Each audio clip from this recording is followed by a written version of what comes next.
My name is Cindy Carpentieri, and I am interviewing Kate and Emma Cantfort. Van Cantfort. Van Cantfort.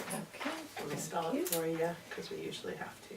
Okay, yeah, maybe. V as in Victor, A-N, capital C, A-N-T, F as in Frank, O-R-T. Okay, I actually had that part right. And she's actually Van Cantfort-Carpenter. Okay. Yeah, Oh, I am a double last name. I have both my mom's and my father's. That's got to be rough, because my last name is Carpentieri, and that's already long enough, and I've had enough, Yeah, I kind of enjoy it. She's cool with it. So she's Emma Van Cantfort-Carpenter. Yeah, it's a mouthful. Yeah, that is a mouthful. At least Emma is short. Right. All right, so I am interviewing Kate Van Cantfort and Emma Van Cantfort-Carpenter for Georgia State University's Women's March Oral History Project. The date is May 6th, 2018, and the interview is taking place in Athens, Georgia. Okay, so I have a list of questions. We may jump around. Feel free to just... with me. Okay, yeah, you've probably talked about this a lot, both amongst yourselves and with other people. And I may make notes if there's something I want to go back to later. But it's basically just a conversation. Just some background. What year were you each born? I was born in 2007. And I was born in 1977. Okay. And where were you born? I was born in Kansas. You were born in Rice County, Kansas. Yeah. Rice County Hospital, which is in the middle of nowhere, basically. Yeah. Yep. I was a midnight child. She was. Were you driving? Like, why were you born there? We I lived there. Okay. Yeah. I was born at around midnight though. Yeah, 6 months after midnight. Yep. Okay. I was I was born at the hospital in Florence, South Carolina. Okay. Yeah. What were you guys doing in Rice County, Kansas? Oh, I lived in Kansas for 10 years. Oh, really? Okay. Yes. What took you out there? 2 husbands. Ah, okay. Yeah, because people don't just sort of up and move to Kansas. No. So. But I have up and moved a lot in my lifetime. So Okay. in Why? general, why not? Yeah. Yeah. As an adult, you up and Yeah. moved? What about as a kid? Where did you grow up? Mostly in Milledgeville, Georgia. Okay. My parents owned and operated small market radio stations. Oh. Our primary one in Milledgeville, but before that they had them in, they had one in Kingstree, South Carolina. That's where I was born. Okay. But in Jessup, Gordon, McRae, LaGrange, Milledgeville, Georgia. Oh, wow. So, Yeah, yeah. I'm of the people. Alright, so No highfalutin. so you basically grew up in small town or Small rural town, yeah. areas Yep. in the South. Yep, running the local radio station. So, the market reports and the obituaries and the lunch report and the city council meetings and the football games and baseball games and graduations and church services and all the things that go into small local radio stations. Yeah, so your parents basically knew everything that was going on in the... Yeah. Now, were they politically active or was it they were just reporting? They were not so much because back then it was... Pen is there if you Oh, I'm trying to get something to write on. Because back then it was mostly, it was still the tail end of the very much so the Dixiecrat. Yeah. If I had a dollar for every time I'd been told growing up that even if a cat has kittens in the oven, they're still not biscuits. What does that mean? Because my parents were there, they weren't from there, so I wasn't they weren't native to any of those places. Okay. So we were still outsiders. And so my dad was not, of the Democratic families, particularly in small towns like that. Yeah. So he became a Paul Coverdale Republican and a part of the new Republicans that created an alternate to the Dixiecrats. And so my parents were small business owners, so they were Republican in terms of like what was going on in the early healthcare conversations. That didn't look good for small businesses. Although my mother is a Republican, she is a line item pro-choice voter, so I don't think she's voted Republican in the last like 45 years or something. So in practice, she's a Democrat, but they are both pretty socially progressive. Okay. You know, like so it's always been more like a, you know, it's that sort of socially progressive, financially conservative kind of world, which anyway, I get into heated debates with them about, but my mom early on, my first protest, I was a babe in arms. We were in Gordon, Georgia, and they had been hauling a bunch of, I think it was actually the landfill, but it had begun to leak and was affecting the water in the area, and they had contractors who were driving the dump trucks, and my mom, I was a new baby, less than a year old, I'm pretty sure, and she took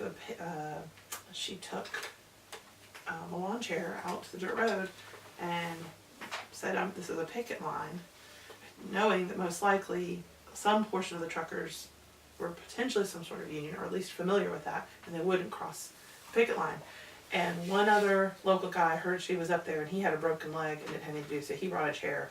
So the guy with the broken leg and the lady with a baby stood there and stopped all the trucks from coming until there could be a real conversation about what was going on with the water quality, and you know what was going on with the dumping, and because it was all just sort of, again, sort of the good old boy system back then. I mean, that was in probably 78. Yeah. I mean, so, you know, it wasn't like, you know, rampant public health officials, you know, like, running around. And especially if she was the first one out there. Right, yeah. It was, so, but other than that, not a ton of political action, but a really healthy dose of civic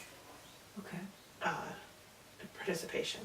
And I would say that I kind of have a soapbox I get on about that. So because we covered all the city council meetings for the radio station, I often Dad would want to go cover one somewhere else on the neighboring, because oftentimes in those rural areas we covered multiple counties. Yeah, know? Can you kind of talk about the difference between political involvement and civic sure, and I can we'll get into that in depth a little bit later in my story too. Okay. So professionally, I'll tell you, like from some of my professional work, that there's a continuum of citizenship. Okay, so active citizenship, sometimes what it's called. So that goes from somebody who obviously has citizenship but doesn't do anything, doesn't vote, doesn't register to vote, but maybe gets called up for jury duty. Okay. Then you have getting somebody to register to vote, right? Then getting somebody engaged in their local political party. And there's you know, these aren't just like steps, there's a range. So getting them registered to vote, getting them to vote, getting them to know who somebody on the ballot is, but then getting them, you know, kind of connected to a local political party. But somewhere in there, sometimes it's simultaneous, sometimes not, but we think of it as a continuum, is that they may also volunteer. And that volunteerism is a form of active citizenship.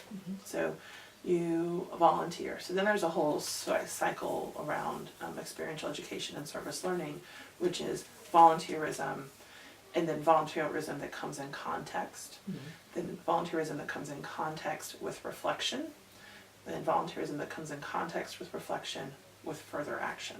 Okay, so that's in the ideal world, all these lovely service learning things that are happening in universities, they really would have this sort of full loop where there's context before they enter into the experience, there's some sort of experience or experiences, there's multiple levels of reflection that then lead to this sort of, and then what when I go back home, whether that's policy or how do I get onto the, you know, do I go try to run for, let's stick with the education kind of thing, do I run for the Board of Education?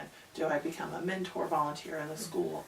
Am I now aware of school policy so that when a special tax option comes up, I'm an informed citizen who then votes? So that's kind of that piece. So then come the pieces of, are you going to engage in public life somehow? Are you going to engage in public life as an advocate, a lobbyist, an elected official, an appointed official? You know, So I've done all this, maybe I see there's an opening on the historic commission for the city, and I'll put an application in for that. But this idea that we can actually move along a continuum of citizenship, and that the only options available aren't voting, volunteering, and rallying, Yeah. right? Like those aren't the only things available to us. There's been some work that breaks that down by gender lines, like Yeah. that women are more comfortable with volunteerism and maybe more passive forms of advocacy like letter writing and things like that. But that is all of that technically falls under civic life. Yeah. So do you feel like because your parents were so involved in the civic life of these towns that you moved to, that's what we were very gave it much context? so it's very much so, just like we were given, we all cooperatively pay for an education in this country, so we have a responsibility to use it well. It's very much so a value in our home, like, that you, like, the collective people have paid for you to have schooling for 13 years. Do right by them. And then the same idea of we're all in this together, so and you have a vote and you haven't had to actually lay your own life down for it, other people have. So you have a responsibility to being aware of that and to being informed and informing others. I think as soon as I turned 18, I became a registered. Back then, you would go register you had to be deputized to register people to vote. It was like a funny you had to take a little oath at the courthouse. And I immediately did that so I could legally register people to vote. And I don't know. I'm sure some of that from my father came from the whole experience with like the draft boards back in the day and who was on draft boards. And I later learned a lot about that. That was a whole other piece. Was he drafted? He was not. He went into ROTC. He studied Russian and went into ROTC in college, and so they, kept him out because they had bigger plans for him had it kept going, right? But then the conflict ended and he was out. But many of my mother's friends. My mom grew up in North Florida, pretty low income region. A lot of boys knew how to drive tractors, and so they liked them to work on big equipment in Vietnam. So, but again, those choices were made by local members of draft boards, and how they got on, like this awareness of like there are these decisions that are made in the local government that sometimes feel somewhat mysterious, but if you engage, then you can find out. And if you know, you can do better, kind of thing. So this was a discussion that you guys had in your house about just sort of how that worked. kind of a constant background of So election day was always one of my most fun days at the radio station growing up. I still get very juiced up on election day. It was the one day my mom let us sleep at the radio station, and we always got to have pizza like all night long. We loved it. My dad would hire extra people to go to the surrounding courthouses because there were no cell phones then. I can remember with my mom prepping the little bags. We'd give them notebooks and rolls of quarters, and we'd pre-write out on the pages. We'd have carbon paper, and we'd pre-write out like the races for their county, and they would sit at the courthouse where they were and wait, because that's when you would literally either walk in or call in from precincts. The results people were hand counting in places, and they would call in my dad. We had these huge chalkboards, and we'd have the races, and my mom would answer the phone, right down, and my sister and I would run them back to update, and my dad would do live coverage of elections all night, and we'd stay up and eat pizza, and just and it was sometimes it was dog catcher. I mean, it was like all the races, and we would get calls all night long. Have you heard from here? Have you heard from here? Sometimes it was, contentious stuff, sometimes it wasn't, but I just always have that, like, I get all excited about election night. Oh yeah, and you said, sometimes it's dog catching, so you see, like, all of it's important to somebody. Right, somebody's calling to know if we've gotten those results, they want to know, they want to hear, and so it was, and I didn't know as a kid that whatever I didn't know that it was a tiny race. I knew my dad, who never said, I knew that my whole family was there, and it mattered, and we were all on, and And Dad wanted the results, as quick as possible, and so I just remember that was very important. Yeah. So I probably pay a little bit too much attention to, and I get like, I can't believe like when they call precinct, anyway, it's when they decide to call a race or, Sometimes you think they called them like, too well, early. yeah. Like, what are you doing? Like, because they've all gotten into projections and not 12% numbers. reporting. I know, but we've called it. I'm like, oh my gosh, it's so, I get very, So at the time, I didn't necessarily know how deeply embedded that was for me, but it combined, like, that backdrop, even once I was away in school, definitely gave me this general feeling of like comfort in the room. Like, I can remember they were having some different discussions about some policies on campus, and I was just like, well, we'll just go to the meeting. Like, they're meeting about it, we'll just go. Like, we want to know what's going on. Like, we're just going to go be in the room. And people were like, what do you mean you're going to go to the meeting? And I was like, you just go and sit there and listen to what's going on. Like, and there's definitely, like, I never spoke up at them because I was there recording them for the station or whatever, but I also got to see when people in our community spoke up. So you joined the college radio station or newspaper No, it was or just something? like, no, it was just like, okay. they were just, I don't even remember now. I don't know. There was some sort of, it might have been, I have a feeling it was probably visitation in the dorms. It was something like that. I can't remember if it was a dorm. But like going to the like housing meeting, the guys who all decided, and just being like, well, we can just go, like, you could be in the room. Because having grown up with that, that everybody you goes. can go, right, you can go be in the welcome. room, but if it's a public meeting, like, go, be there. And other people were just like, oh, how would you even do that? Like, how would you know? And I was just like, because you go to meetings. I don't know. Yeah. So did you take friends in college? Yeah, we went. Yeah, it was just, we wanted to know what was going on because it was one of those things that was like just a bunch of rumors. And so, they could go find out. And, but, so that quickly put me on I was on a big service board. Like, we did all kinds of service stuff. And, so then I had very transformative experiences. I went away at first to school at Elon College in North Carolina, and loved it. I had always said I was going to get out of Milledgeville as soon as I could. Went away to Elon and was in the honors program and all the stuff, and I had all sorts of interesting other experiences there. But I volunteered with several different things. But I got very involved with they had an actual Habitat for Humanity chapter.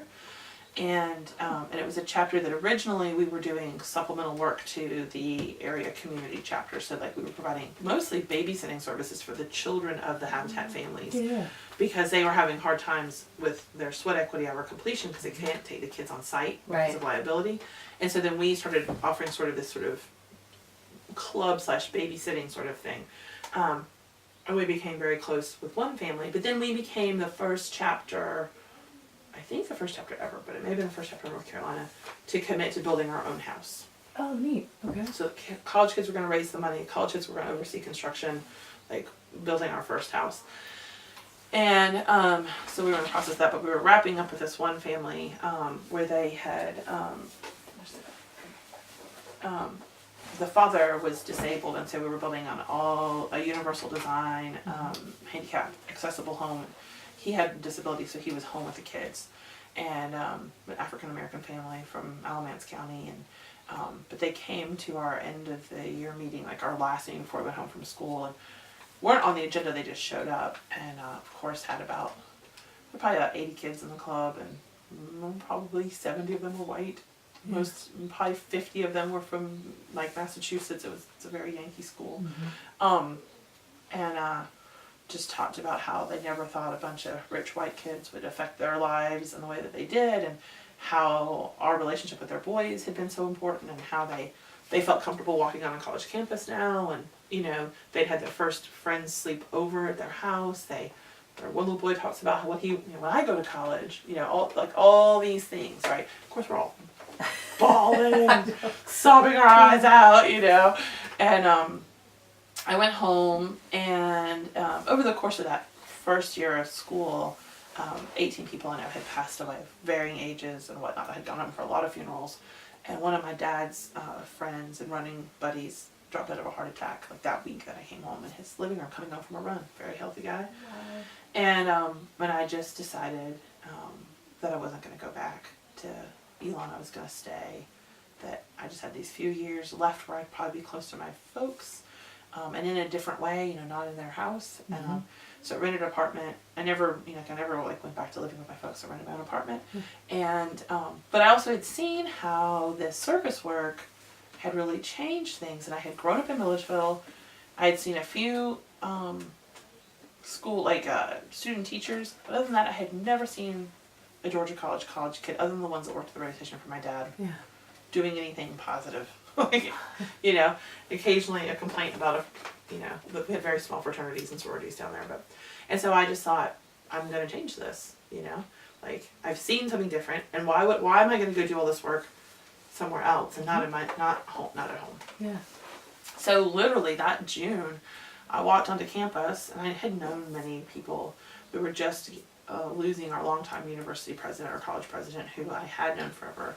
And I just said, I'm going to start and the one at Elon was all student led. There was no staff. So, which was very different than a lot of student affairs and a lot of other campuses that are all staff heavy. They're kind of telling the kids what to do. Mm-hmm. It was a very different model.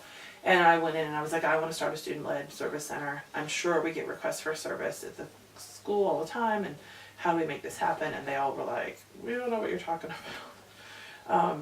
You can make a club or something. And so I went and found sort of the person that helped people start new clubs, and I was like, I don't want to start a club. I really want to start an office at the university.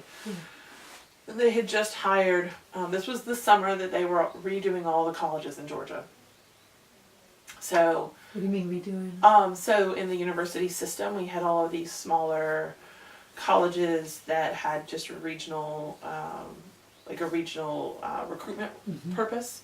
So Georgia College was one of them. So that's when it became, it actually became Atkins State for a day, and then they took the name back, and then it became Georgia College and State University. It had only been Georgia College before that. Okay. So they were elevating a few of these up, these regional schools to university level. They gave Georgia College the new mission of being the liberal arts school of Georgia. So this was in '96. Okay. Fall of '96. And we hired our first university president in, 30 or 40 years. Wow. Dr. DePaulo. And she came from Western Carolina, if I remember correctly. And she invited a group of 12 students to her house before she set foot on campus to meet with us first. And even though I wasn't even really a full student yet, I was just taking summer classes, I got myself in that group and met, and she wanted to know what kids thought about campus. Now at this point, they had been taking the dorms offline. Georgia College was well on its way to being a fully commuter school again. So then they gave it this new, the liberal arts school of Georgia, and now we know what Milledgeville looks like, but it was very, very different then. And of course, all the rest of the kids were all like, oh, it's great, blah, blah, blah. We really like how small our classes are and how great everybody is. And I was like, we should talk. You said this in the meeting? Oh yeah, we're at dinner at her house. Okay. Yeah, we're like at this dinner at her house, and she was like, okay, and I was like, I'm from here. Things aren't great. It's fine, but if you're gonna, I'm sure you already have your ideas if you're gonna elevate this school to something else, but I can tell you that on the cutting edge of almost every other university in the country, service learning is hot, and but it's got to be meaningful, and a lot of people are doing it wrong, and kind of delved into a few other things about sort of some historical issues. And she said, come find me, on campus. And so the next week I made an appointment with her, and she said, what do you want? What do you need? What are you thinking? And I had a rough plan for her, and I said, the first thing you as a president need to do is join Campus Compact. It shows commitment at the presidential level. It's $5,000 for our size campus. And then I want some space to work. And she gave me some space with a staff person, in kind of the corner. She had talked to Kendall gave me some space in there, and she wrote a check for Campus Compact, and at the presidential level, they became they became members, and then we were kind of off to the races. And the Gibbs Center started with Kendall Stiles. It is a fully staffed, I think, I don't even know the number she sent me this year, how many hours of service the kids did that graduated this year. They have a, like a service mark on their diploma that they get, and I would still say that the Gibbs Center is not a full service learning experience, and I would push her more on the active citizen continuum. That's a lot of feel good volunteerism, but it's a heck of a lot more that's going on than there ever was. But and it's still going after 20-something years. Yeah, which is really it's cool. a huge, it's a real, it's a center. I mean, it's a real space. Well, we fought for offices pretty quickly, and some things like that. But so within the first year, I think we had 15 student leaders that were running programs. And so it sounds like once you said, "Hey, we need this," a lot of people got on board, even though they weren't willing to speak up at that time. Or nobody knew. I mean, it's just nobody was talking about it. So once that started, then it was. Their kids were kind of starting to look around for stuff, and then luckily there were just enough other kids who were willing to start things. Yeah. Because everybody that first year had to find their own way. Yeah. But I spent a lot of time talking about it and going, hearing somebody go, well, I wish there was blah blah. Okay, well, what are you gonna do about it? Yeah. Come with me. What if I could give you just a little bit of space and support, and somebody to say, yeah, you can do it, So through that, I got connected with a national group called Campus Outreach Opportunity League. Cool is what it was called. It's all very late 80s cheesy. And their biggest thing was they did an annual, completely student-led conference that brought students from all over the country together to learn mostly about activism. And usually about 2,000 students during spring break. Mm-hmm. So I volunteered to work for them, so I got free registration in Columbia, South Carolina. Luckily, they happened to have one in Columbia. And this was students from all over the country coming to South Carolina. And so every year they had, so I think they had one in Ohio the year before. Kendall had gone because we didn't know enough about them to send, to get the school to pay for a student to go. And so then they were going to be in Columbia. And so, so I went, I stayed with there were two young staffers, Heather Trenton and Jason Youngstrom, they kind of would have these fellowships to, they would be to support people to this committee of kids who would organize the whole thing. And I stayed at their house and was just conference help, and then I could attend it. And that was during the Clinton race initiatives, and he did a tele thing and that was the first time in the South I had been a part of very intentional race conversations. Well, it was pretty heady, and but I learned a lot about Alternative Spring Break at that time, which was a formal organization. My friend Jill Patchatelli's run that for years and years and years now. Cool. And went through a bunch of training with them, but I learned about all kinds. Went and literally you could just think over the course of the week. I probably went to 50 different workshops, and it would be the teach-in hippies of the 70s just dream to be there. I mean, that's all. That's and then there was service while we were there, but it did include kids who were running voter registration drives, and Rock the Vote people were there, and this was all.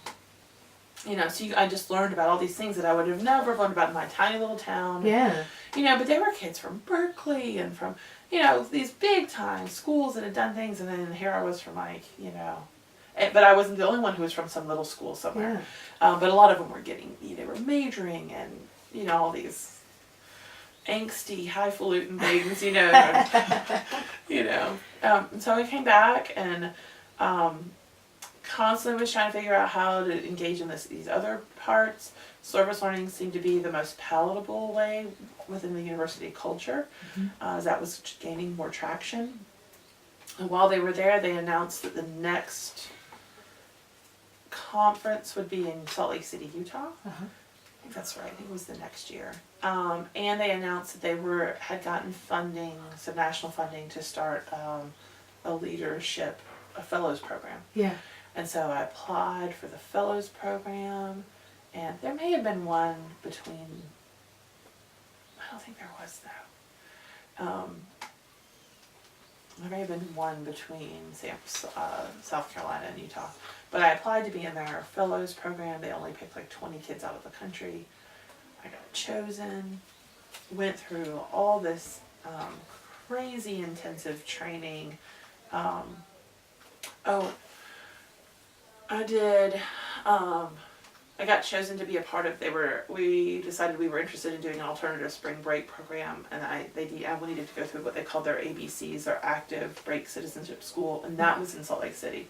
And I flew out that summer for that, and then I did the Cool Fellowship, and so again, that was all this learning about this cycle of active citizenship and what did this look like, and why sort of these one-off feel-good events aren't necessarily what we need. Mm-hmm.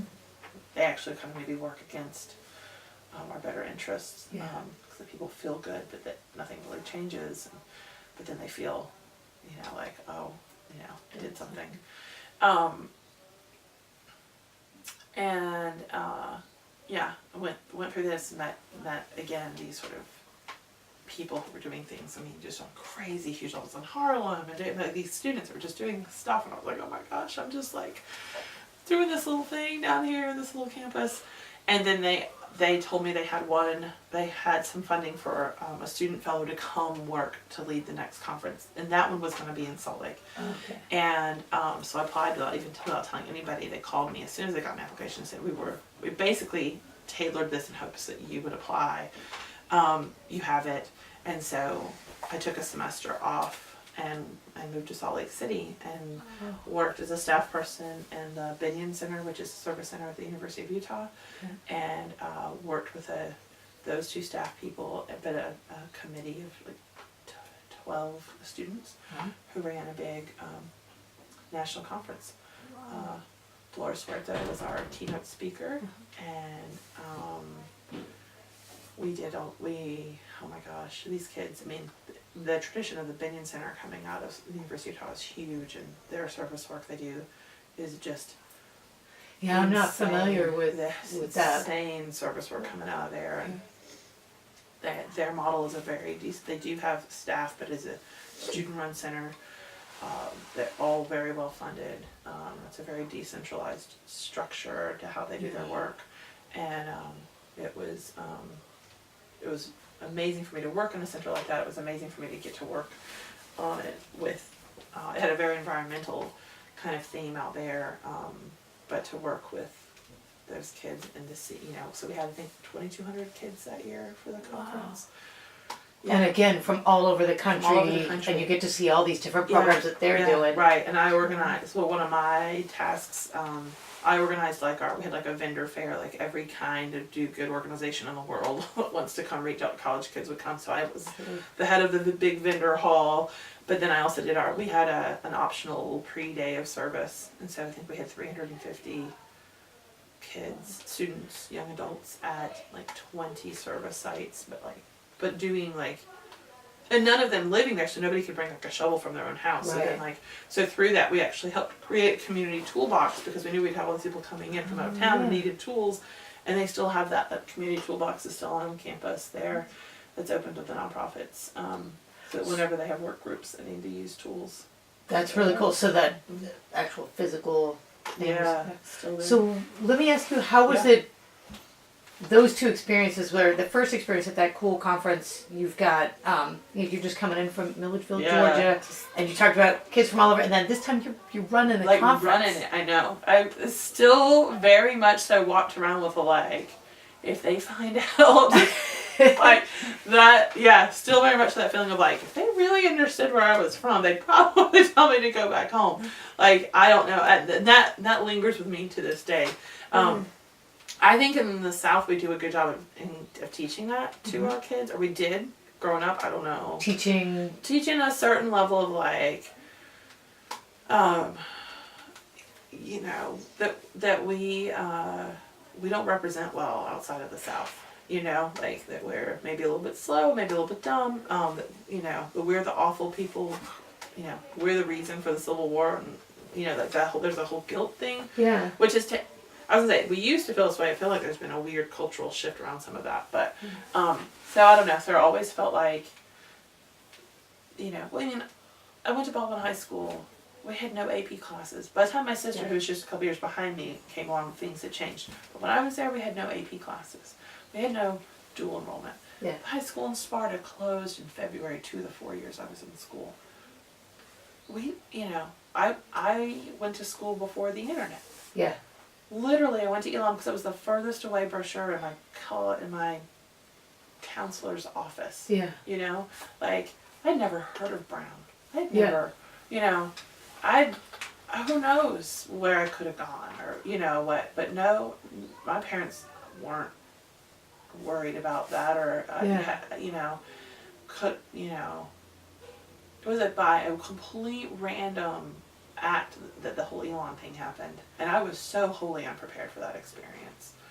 You know, like that was a whole other world. Meaning, like, go into a place where you have kids from, like you said, for Well, Yankee school, rich kids from all Exeter over. and from. Yeah. I mean, they were from the top-notch private schools I'd never heard of. You know, and I don't even think I could. I think I read almost every book in the public library in Milledgeville. I could name the 100 classics. You know? Yeah. Like. But isn't it funny how, I mean, just this chance event that, like you said, things, like you this happen was to a see chance this and this was a chance. brochure. Right, and this, I know, but all of it just bam, bam, bam, bam, bam.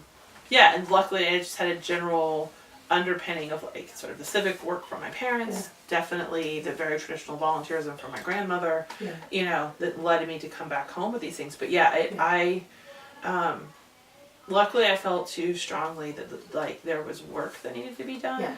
And I was going to take every opportunity I had. I didn't know where it was going to go. I couldn't figure out what it was going to look like. Yeah. I didn't know how that would turn into a job at some point in time. But it was different from anything I was doing at home in terms of having other people who I could talk to about these things. Yeah. And it wasn't until I went to Utah and one of the staff people, I was trying to find this book before I came here. So it's, I think, in the things I want to collect to give to Morna, I think I have to include this book. So one of the first weeks I was out in Utah, one of the staff people, kind of where our cubicles were, he was sort of like our staff advisor, kind of our contact with the university. He had this one shelf of books that was all copies of the same book, and he just handed them to people constantly. And it was The Long Haul by Myles Horton, which is an autobiography about Newmarket, Tennessee, and the Highlander School. So Myles Horton started the Highlander School, and I think I read it in one sitting, and my world was blown apart. Yeah. You know, this was a Southerner in the South, making space for all of the major social movements that had happened, and I'd never heard. Yeah. Peep, but I hadn't really heard a lot. I mean, it's not like we were getting schooled deeply in the civil rights movement at all. I mean, it was like Martin Luther King, and that was it. Mm-hmm. You know, nobody was talking about Albany back then. Nobody was talking about like so many things. Nobody talked about Macon.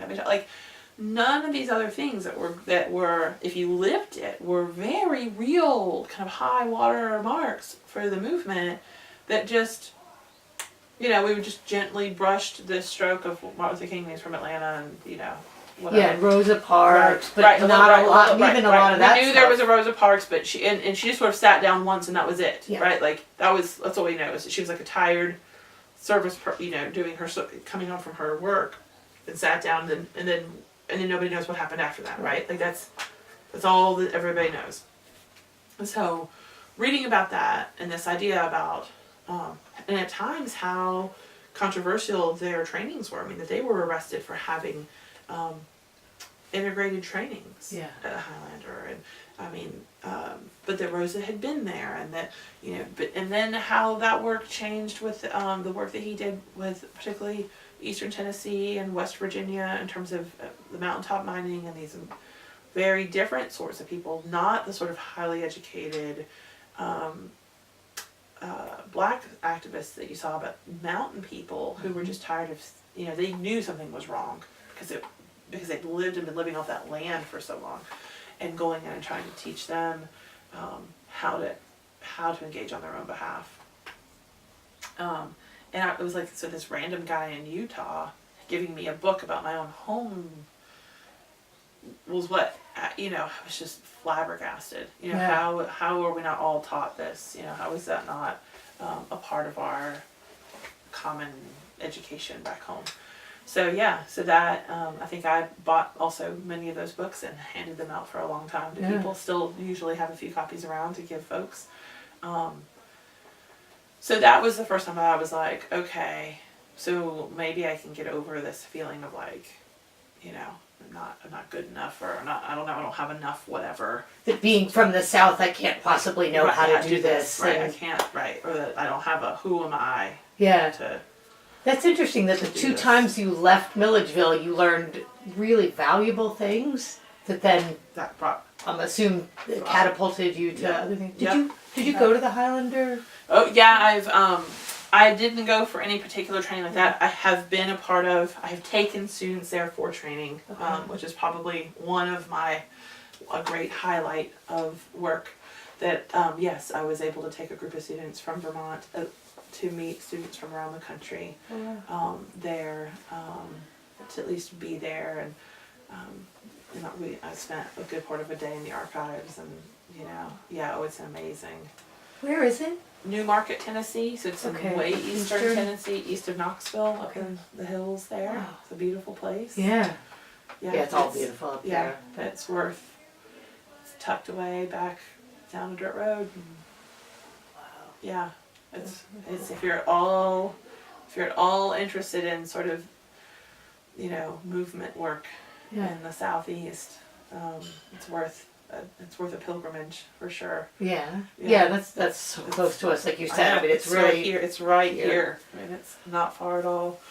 Yeah. Before we move on, you mentioned before you have a sister. Yes. What's she been doing, and is she on the same trajectory? So I have a younger sister. She's 2.5 years younger than I am. Maggie, and she's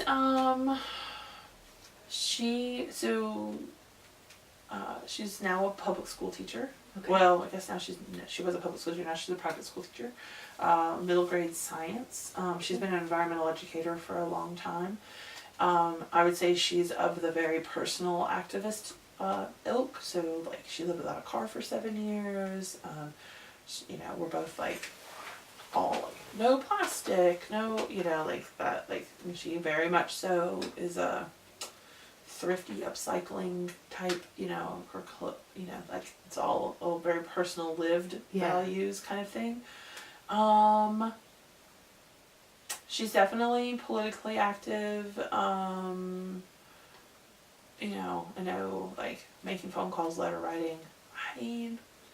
I don't know if she's been to a protest or not. I can't imagine that she's never been to one. We've never gone together. Yeah. We are not particularly close, but it's really hilarious because on paper we are very much so of the same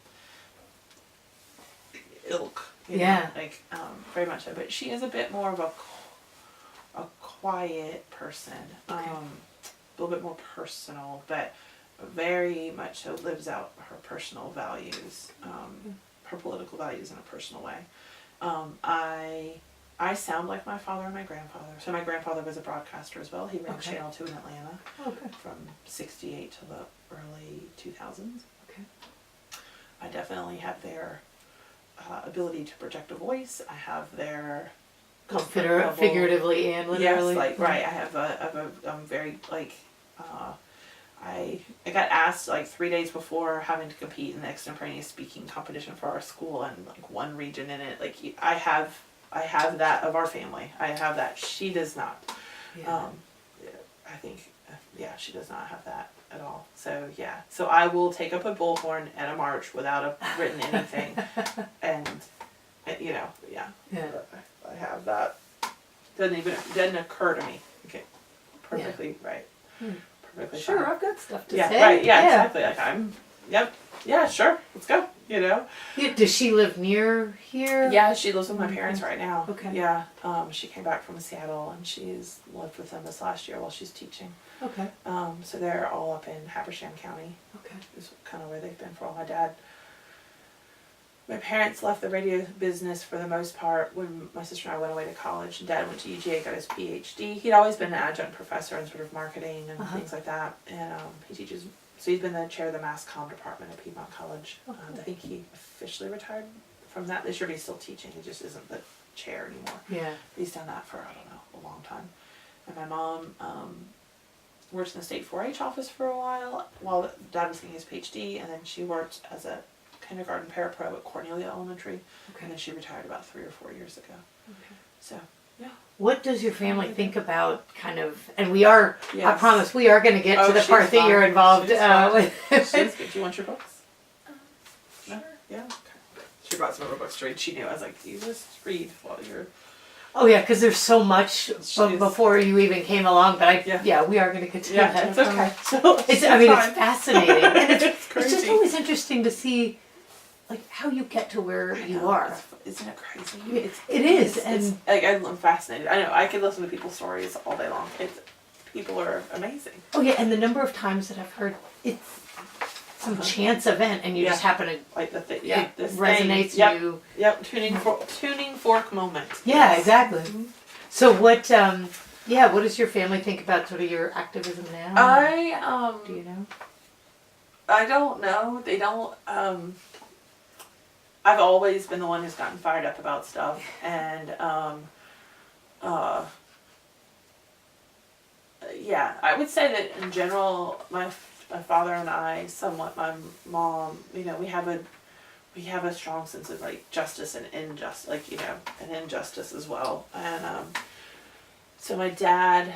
I don't factually know this to be true, but I know this is family history. I was too little to remember how exactly true, but I knew this, and I've heard my parents talk about things like this. My dad sponsored the first black member to the country club in Milledgeville, and kind of in the same tone, the first black member to the Rotary Club, which met at the country club. Those were not met. Those weren't successful endeavors, but my dad outed himself very quickly as that person. Yeah. And has always felt very strongly about those sorts of things. So I don't know. They don't feel. Again, my parents are a bit more conservative. You know, Republicans. My grandfather definitely was a conservative, sort of Catholic, and they sort of know they know. They just are like, yeah. But they don't necessarily roll their eyes, but they're like, hate's gonna be on that. Like, she's got that, you know, kind of thing. So they aren't like, I don't know. So my dad will send me things. I don't know. They had some sort of social justice speaker thing at his college, and he's like, if you want to come, you know, like, I don't know. They're just kind of, they know that I'm gonna have an opinion. Yeah. And we've had some moments as a family for sure. Post 9/11 was rough. You know, we've had some. That whole time period was intense for me. Post 9/11. Post 9/11, the pre-war. I was at the International Day of Protest in New York City. That has probably changed me forever. I have very strong opinions about Bush II, and you know, some of those things. So Why did that's that when I have was such doing a- work, and I was doing work with college kids at that time. That was the group of kids that I took. So we were, you know, so fighting to stop the war that you know, nobody gets upset about it anymore. I mean, it's been going on for so long, and we poured our guts out in the streets to try to stop that war, and you know, literally, you know, we shut down New York City, and the media refused to cover it. You know, and it definitely was an interesting thing. So at that time, I was working in Vermont. I was working for Campus Compact, that same organization I'd gotten my university president to join years before.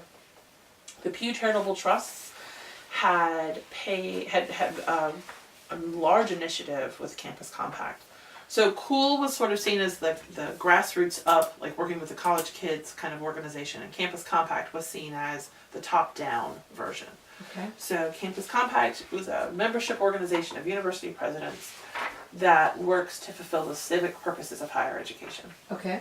So every university you ever read about has something in their mission statement about the civic purpose, the civic life, like making leaders and whatever. But it's like the only thing that they don't really do. Like they don't, like they do athletics, they do academics, but there's no measure, right? Like what is our measure of our success in our mission statement about our civic purposes, right? Yeah. So it's just like this sounds good, but we don't really know what it is. And so Campus Compact emerged again kind of out of the 80s, out of a lot of these liberal kind of in the Boston, probably like, you can imagine where that came out of. And this idea that we really do have, like, what we are missing. We're moving toward trade schools, basically. Mm-hmm. And we're missing this critical part, and we're seeing our democracy suffer for it. So how do we do this intentionally? Yeah. And so they've been having these conversations at this president level, and sort of then this sort of provost, like sort of this, as you can imagine, would trickle down on that sort of side of the house within the university.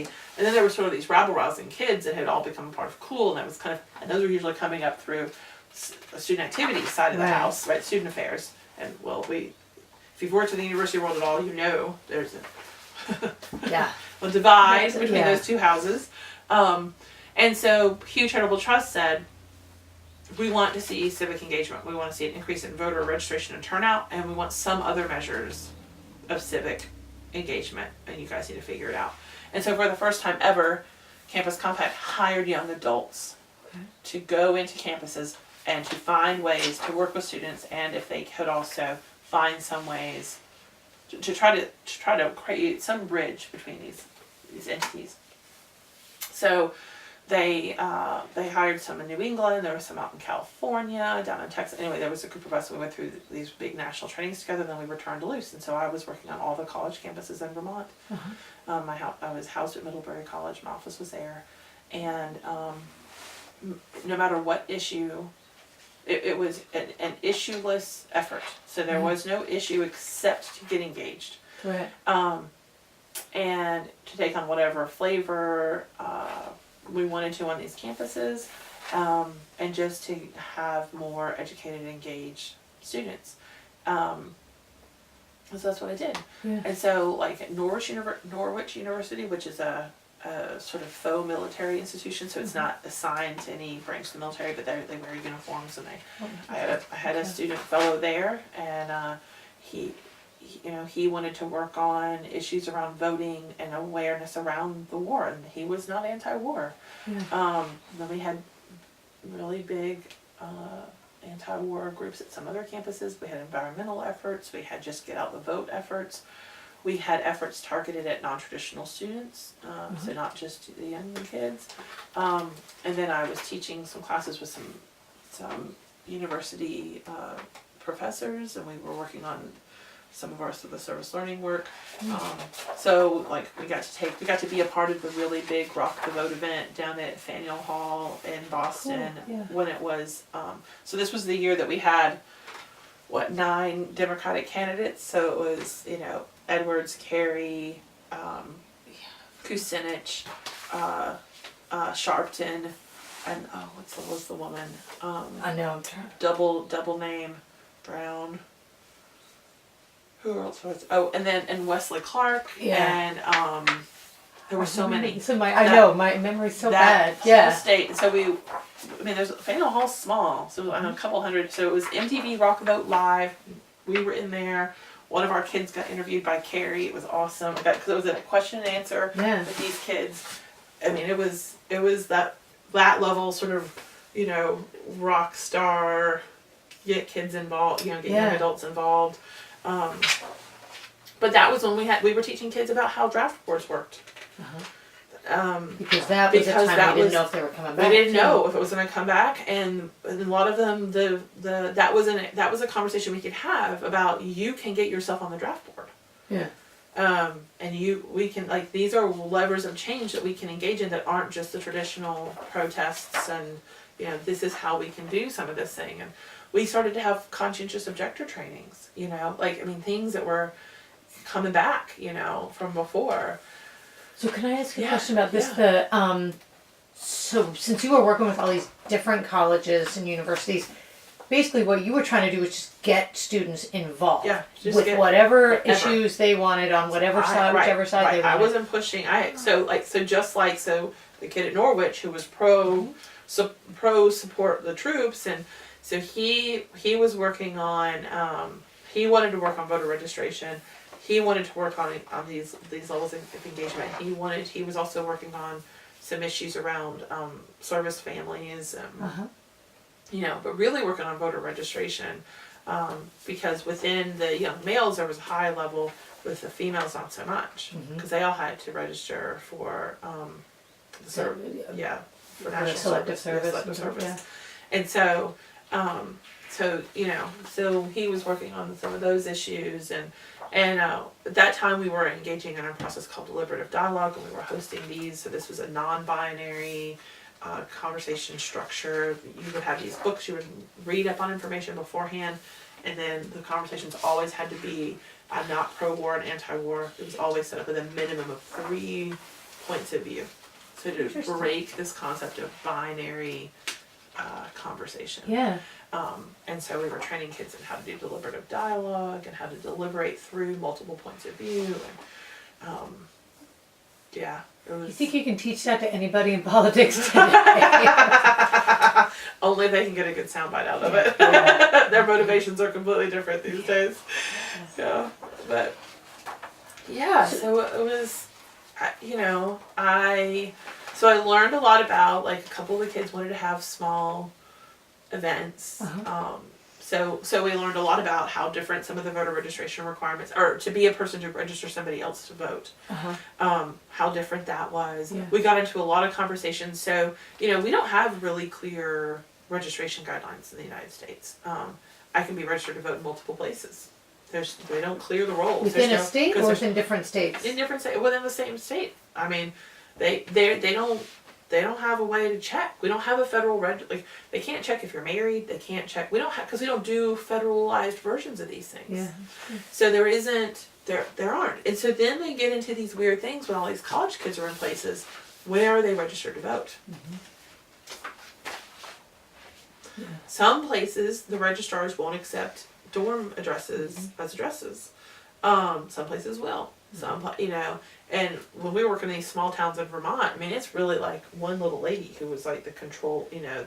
So we did power mapping. We learned about gatekeepers, you know, so it could be the most powerful person on your issue is the little lady in the registrar, in the city office downtown.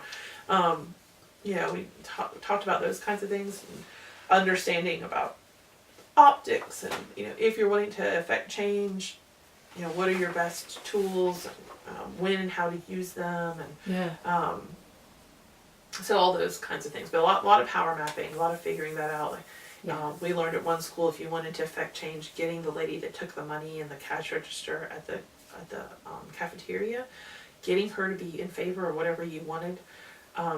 She, without realizing it, she would chat up every like power person who came through there, and if you got Sally on your side, that was better than any letter writing campaign you could send into the university president. Yeah. How long did you do that job, and why did you leave? Okay. Couple of years. I left. Our funding was kind of wrapping up. My grandmother was very ill with cancer, and I came home to take care of her in North Georgia. Okay. I loved that work. It was a hoot and a half up there for sure. And I mean, it was good. It was good work. It was. That was good work, and I enjoyed that very much for sure. But so then we came back home. Before we move on to Yes. what happened then, you did mention that International Day of Protest up in New York City, you said that was really impactful. Yeah. Tell me about that.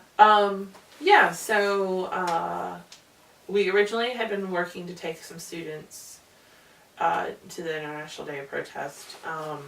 And then I don't know what all you remember about, and some of it still, like you said, it is wasn't a really little covered bit in the fuzzy. media. No, it wasn't. If you So, weren't so it was an directly involved- international. So it was happening all over the country, and I mean, it would be interesting to look up now and see what kind Yeah. of reports say. But I think it was the single largest day of action in the world.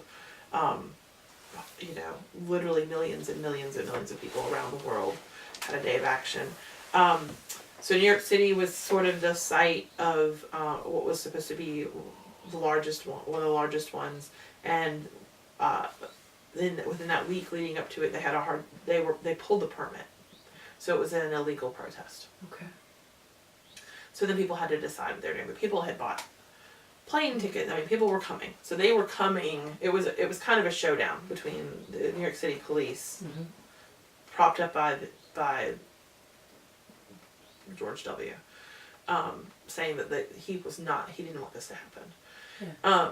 Because the whole idea behind it was, we don't need to go into right. We don't need to war. go bomb. Right.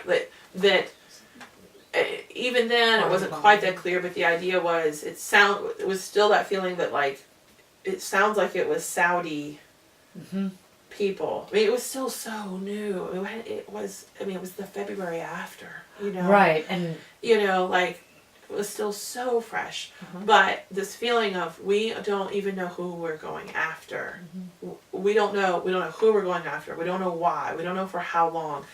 And out of ridiculously blinded patriotism, with some sketchy ideas about when Colin Powell presented that stuff. And Colin Powell and Condi Rice, this stuff, but I don't even think some of that happened until a little bit after. But I think it was February 5th was the date of the protest.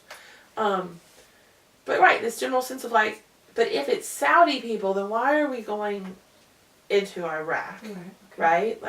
What is that about? This is really about your father's unfinished business. This is really, you were just looking for the first excuse to go after. Everybody forgot that we were all just hyped up on Saddam Hussein. It wasn't Osama bin Laden. Yeah. That wasn't even on the radar really at that point. There's so yes, it was this feeling of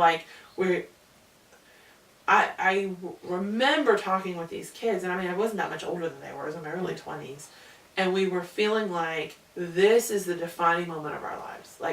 Literally we want, this horrible thing is about to happen. Our country's about to obliterate countries off of the map, and people want us just to eat our Fruit Loops it's normal. And we were just we just want to lay our bodies in the street, and the world has got to stop. We have got to take a minute. And no one was taking a minute. And how, what was going to happen? We were looking around the room going, how many of us are going to die? How many of our, particularly boys, aren't going to be here? And we don't even know why. We don't understand. And what is this going to unleash? And, so we're going to do this, and then all it takes is two dudes in an airplane. We're not talking, it was just this feeling of just, what are we unleashing? What Pandora's box are we doing? And we're just going in there with this Texas idiot who is just rah. It was so macho. And one voice of dissent out of Congress. One. Yeah. Nobody was saying, hold up a minute. Yeah. And it was just irrational. And so the people were coming anyway. So people were, by God, going to stop traffic in the busiest city in the country for a day, if nothing else. But it was all nobody was, there had been so many preparatory trainings across the, people were, it was not an angry thing. There were so many people coming in from New England that the regional train services had made peace trains that were express trains that wouldn't make the local stops. And we went. I had gone to enough other protest trainings that I had a Ziploc bag with vinegar and a bandana in it, which you get trained if there's tear gas, that's what you put on your face. Okay. We didn't know. Yeah. New York City police had said, don't come. We will remove you from the city. There was still some play that maybe they would approve the permit at the last minute, they had not stopped them from building the stages. Like they had built these huge stages, and so we decided not that we could not as an entity encourage taking college students on a sanctioned trip, but that myself and other staff people were going, and if anybody wanted to go, because the universities we just couldn't get whatever. Sure. So the kids could make, a lot of the campuses held their own. They had sit-ins, they had teach-ins, they had all these things were going on. Oh my God, Middlebury had. What's tear gas? Tear gas is a canister of a gas that makes it's a mucus-inducing gas. It causes your eyes to run, your nose to run. It can burn your throat. It's also quite flammable. But oftentimes police, and there's a certain segment of a police force called a riot squad, when a group of people have massed someone and want to disperse them, to get them to go away, they will shoot these canisters of tear gas in, and they'll land on the ground and they'll let all this out. So the idea is that everybody literally, they physically make them move to leave the area they're protesting, because it's making you so sick. It makes your body, you will naturally want to get away from it. But it's temporary. It's temporary. Once It's you not leave the permanent, area. right? Yeah. So they get you to go away. So police will use tear gas. They'll use men in big military kind of helmets and chest things. They have these big plastic shields, and they'll physically move a crowd out of the way. You've seen some footage of some of these things. They have rubber bullets that they'll fire out of guns that hurt and are not supposed to kill but can kill, because anything fired at a high any projectile fired at you can kill you.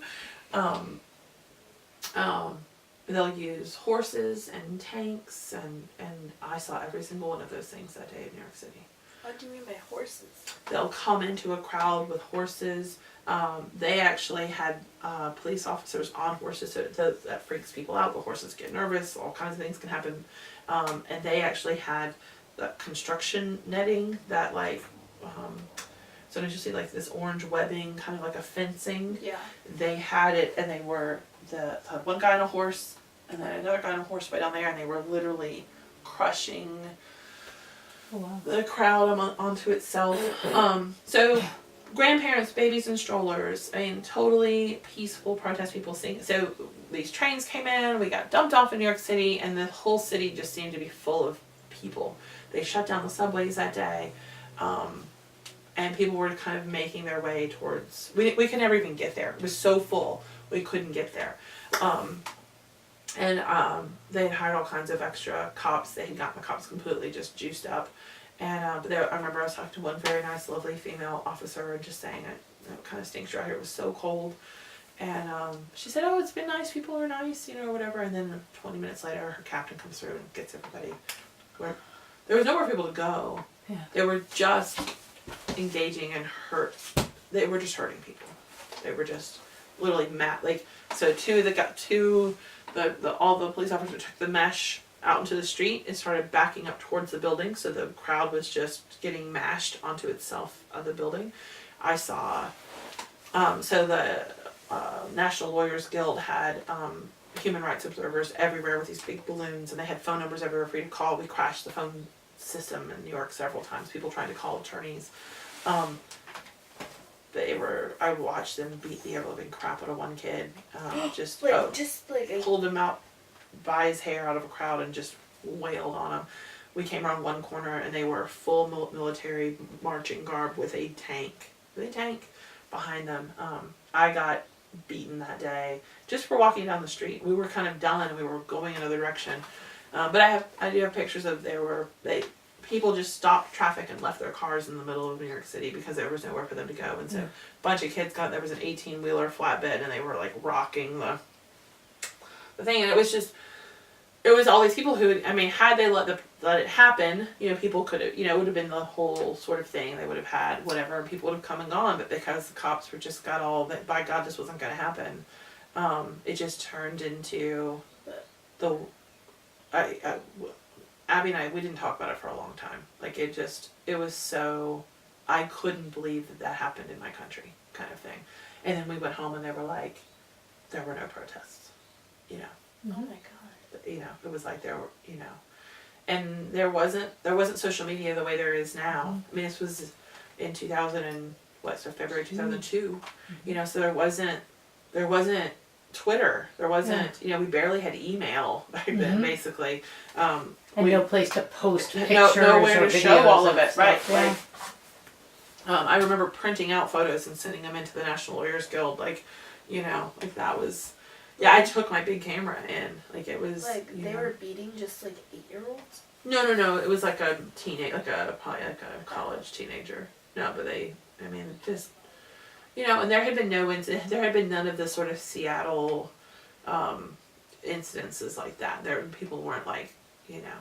Yeah, when did the breaking WTO? I assume That that's what you're happened, referring but to. yeah, that Can't was, remember what year that it was that 98? Yeah, I thought it was the 99? late 90s. It was yeah. late 90s. Okay. So we hadn't even had any of that going on. I mean, there had been people standing on top. Well, I know I had a couple pictures, like we filled the street so much, there were some people standing on top of a bus shelter. But they weren't like they were just like trying to get a picture of people or whatever. Some people standing on some street signs. But again, to start out, it had been sort of this like kumbaya kind of, at least we were making a stand kind of thing. Yeah. And, you know, some of the women's march stories I heard about, like people just getting off the buses and starting to walk to go into DC. I mean, that was very much so that feeling of what had happened in New York City that day. But I don't know that we'll ever have an accurate number of the people who were there. But you know, they had Paris had huge protests. I mean, they had them all over the country, and they just didn't cover it. I mean, it just was an illegal protest, and it didn't happen. You know, kind of thing. It just blew my mind. You know. Yeah, so looking back with, 15 years of experience between now and then, like, what are you taking away from that? And especially, like, as you go into, like, last year. Right. Well, so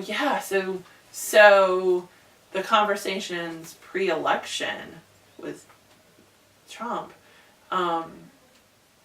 when the people were just saying, there's just no way. And I was going, I feel like I've already seen this, like, there is a way. So having seen those protests, you're like, feeling like seeing what had happened, like I were so many people and saying, do you guys not remember post 9/11?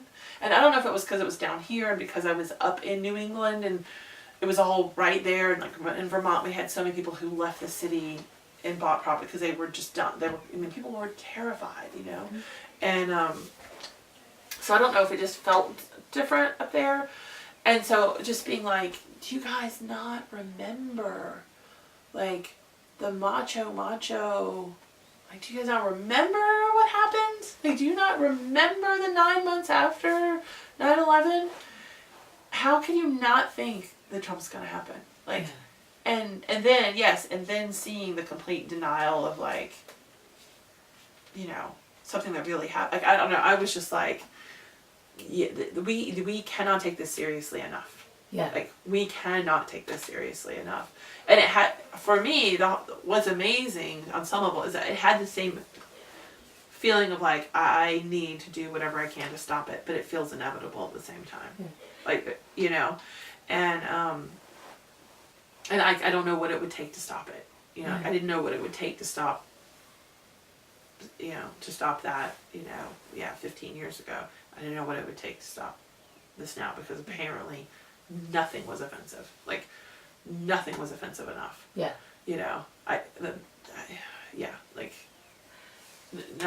Nothing was bad enough. So, I don't know. I mean, you have to at least go scream into the wind. At least. Like, you have to. That's my feeling. It's like, no matter what, on my conscience, I can say, no matter how tiny I felt, or no matter how much it felt like I was just going to get run over, I went. I was whatever pebble I could be. Mm-hmm. And hopefully I took enough other pebbles with me. And I know there's been so many debates about the women's marches and about, like, are they effective? Aren't they effective? And I have to say, particularly as a women's experience, we don't have our voice. Yeah. We don't. That's why it's okay what happened in the campaign. That's why it's okay for a presidential candidate to talk about grabbing someone by her genitalia. And it's a joke. Because we don't, so I'll do a women's march thing from here to Kingdom Come just for another woman who never would walk out of her house and come publicly stand on a corner. Yeah. Like, there's still value in that fundamental act. There's still enough reclaiming of our voice to be done. Or claiming our voice for the first time. It's not even a reclamation, it's a first claiming that has to happen. And a normalization for the young men in our world, so that they're not surprised when a woman does this, right? So that it is normal, it is perfectly normal for a woman to speak up for herself. So you actually, like, clearly you had opinions about, so Right. the fact that women don't have a voice. So during the campaign, when you were saying this can't happen, like, were you doing other things trying to organize then? I wasn't organizing any sort of big event. I had done some voter registration.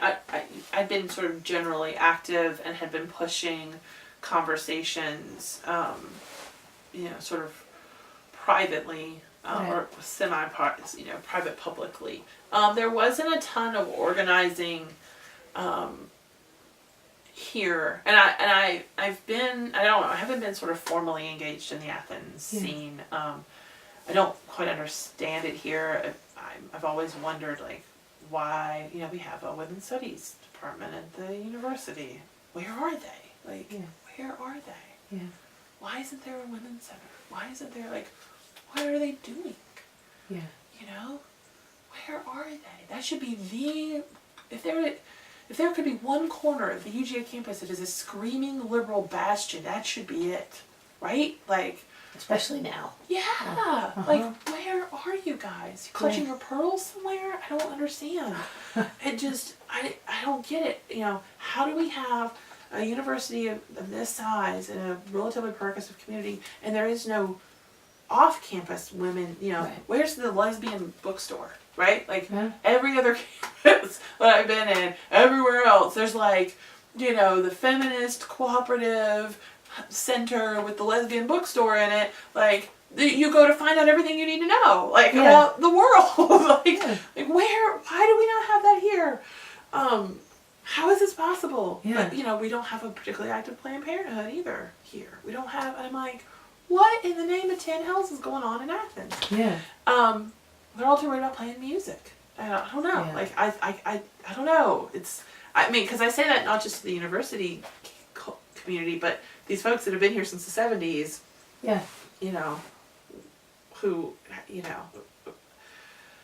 Yeah, how did y'all end up in Athens, and when did you get here? I came in, so when I came back and took care of my grandmother when she was sick, my mom didn't want me to, because I had been in Utah, Colorado, Wyoming, New Mexico, Vermont.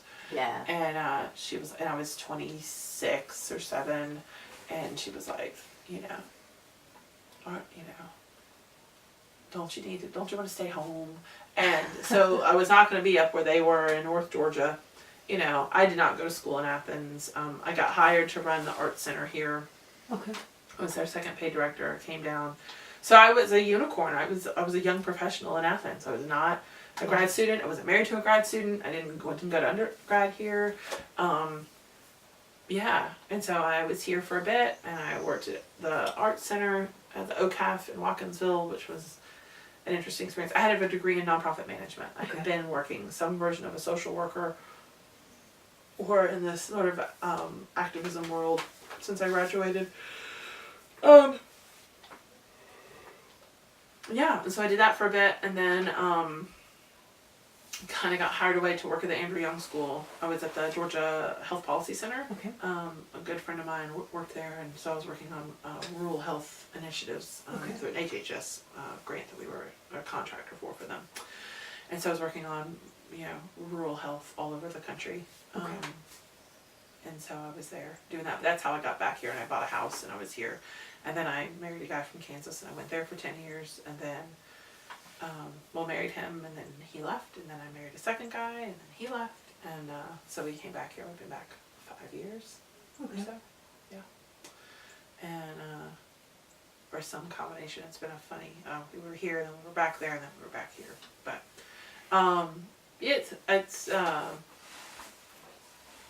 it's a small enough town to feel good. It's a big enough town. I don't know. It's sort of been like a default. Yeah. I don't know. I could probably go other places. I don't know.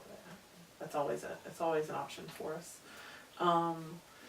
But we've always been a funny little thing because we don't fit the mold here. Like, Yeah, what was that saying you said at the beginning about just because the cat has kittens? oh yeah. Just because a cat has kittens in the oven, they're still not biscuits. Yeah. But we also just don't fit the mold of like, really people don't understand that we're not somehow associated with the university. Yeah. And it's just, no, I'm a single mom with a kid who has a business here. Like, Yeah. that Just happened to end up in that's Athens. how it happens everywhere. Like, people move to a place and they have a job and that's how it works. Yeah. So, and there's more social activism here, like publicly aware, than there was even a few years back. But, there's Athens for Everyone, and the Athens Anti-Discrimination has a very generic name that Mocha runs, and Okay. but that's kind of about it. Okay. There's some social justice committees with the Unitarian Church, and I don't know. There's just not like I don't know. I don't think there's overabundance of it, and I don't know. So when the first march happened, they had a rally the night before. You talking about the one January 21st? Yeah, the year ago one. So the night before, that Friday night, these sort of the entities of Athens had a rally at the city hall. But I don't know. I guess it had a name. But it was just, I think, a sort of general anti-Trump, anti the inauguration, maybe with a slight nod to the Women's March, maybe. And there was a little bit of kerfuffle with some of the pro-Trumpers, like, I don't know. It was, I don't know. I really couldn't believe that nobody was planning one here. Yeah. I really thought, like, Someone else will do this. The ones that should, you know, Yeah. like the sort of formalized ones who should. But they had that Friday night thing, and they had a Saturday, some sort of conference. I don't know if I don't know much. I don't know if it was completely independent of the university, or it might have been with the social work school. I don't know. But it was just like, well, we have these things on the books, so there just won't be one. And I was just I was like, I really couldn't believe it. And then about the third woman who posted, it must have been on Pantsuit Nation or something, like, I don't have the luxury of taking the day off and going to Atlanta. Yeah. Like, and then I was like, well, hell, okay. Like, I'll get a permit, you know? Like, How far out was this? 48 hours. Holy cow. Wow. 48 hours. Okay. And I called, and she said, send me an email. She said, are you marching? And I said, no, because that's probably a whole other thing. And she said, yes, it's a whole other thing. And she said, you want to be at the Arch? And I said, no, I do not want to be at the Arch. Yeah. If I could amplify one thing, the city of Athens is not the same as the University of Georgia, and protesting at the University March makes about as much sense as like protesting in front of the Piggly Wiggly. It's not even a good, like if you've had any training, it isn't, so they could get shut down at any minute because they're blocking traffic. Yeah. People zip by, so they just sort of know that somebody's doing something there. Yeah. They don't know. Yeah. And you're protesting the university. Like, it makes no sense. Yeah. So then we have this beautiful Athena statue with this amazing inscription that is the oath that the 17-year-olds took to become citizens of Athens back in the day. This beautiful work by a female artist in the area. And it's got a nice big block so that you can actually march around it without having to get a march permit. And there's 2 stoplights so that traffic actually has to stop And it's in front of our big civic center where every highfalutin little event happens, which was happening during, they had like a band camp or something. So all these kids were getting dropped in, and here we are raising Cain, and they can't, like, we're where we should be. And the Hilton hotels across the way, people were in their windows looking at us. I'm like, this is much more impactful. Yeah. You know, and I was just like, there's not a lot of critical thinking on the arch choice there. And that will upset a few people, but I'm just saying, just because we've always done it doesn't mean it's the right thing to do.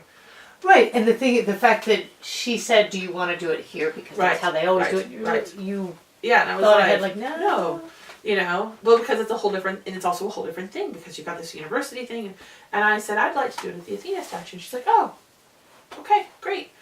I just need the permit and like my basic information, and that was it. That's all it took. So then what did you do? So then I threw up an event on Facebook.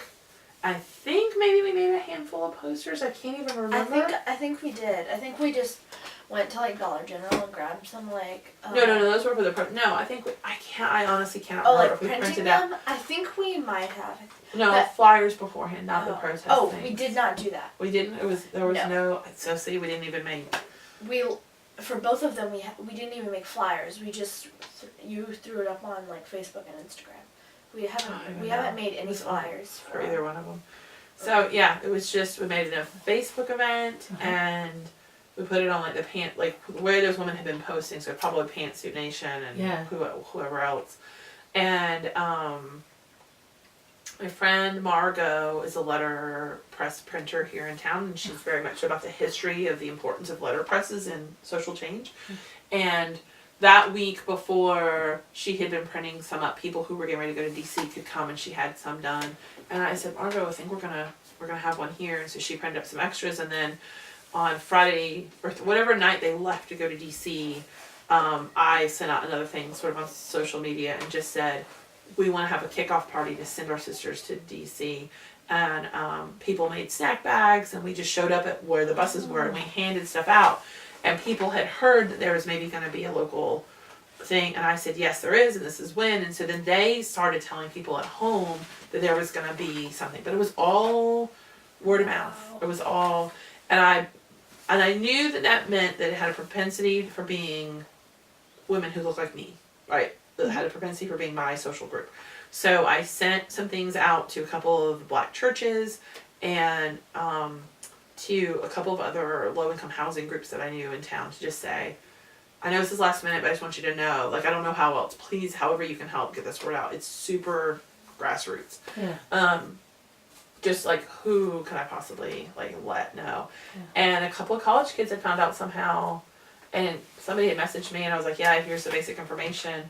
And I really thought, if we have 20 people, I'll be happy. Yeah. Like, if like 20 people who couldn't have gone were there, I'll be happy. And it was really nasty weather. It was raining. So Emma and I ran out to...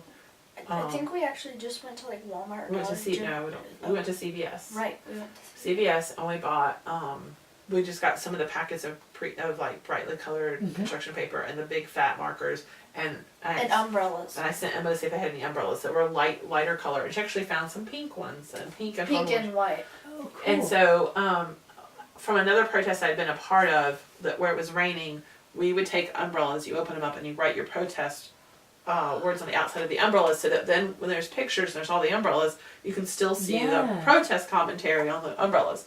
So we had those. So we had those, and we wrote on a couple of them, kind of popped them open and set them up. And I had a folding chair. Yeah, you had a folding chair and that megaphone. And then my friend Kyla showed up, and she had a megaphone. Well, she showed up, and I was like, well, this will be fun. And then people started coming. And she said it was a toy megaphone. This little one in her car, because she's a mom too. And I was like, I think I'm going to need it. Did the megaphone. We had one table.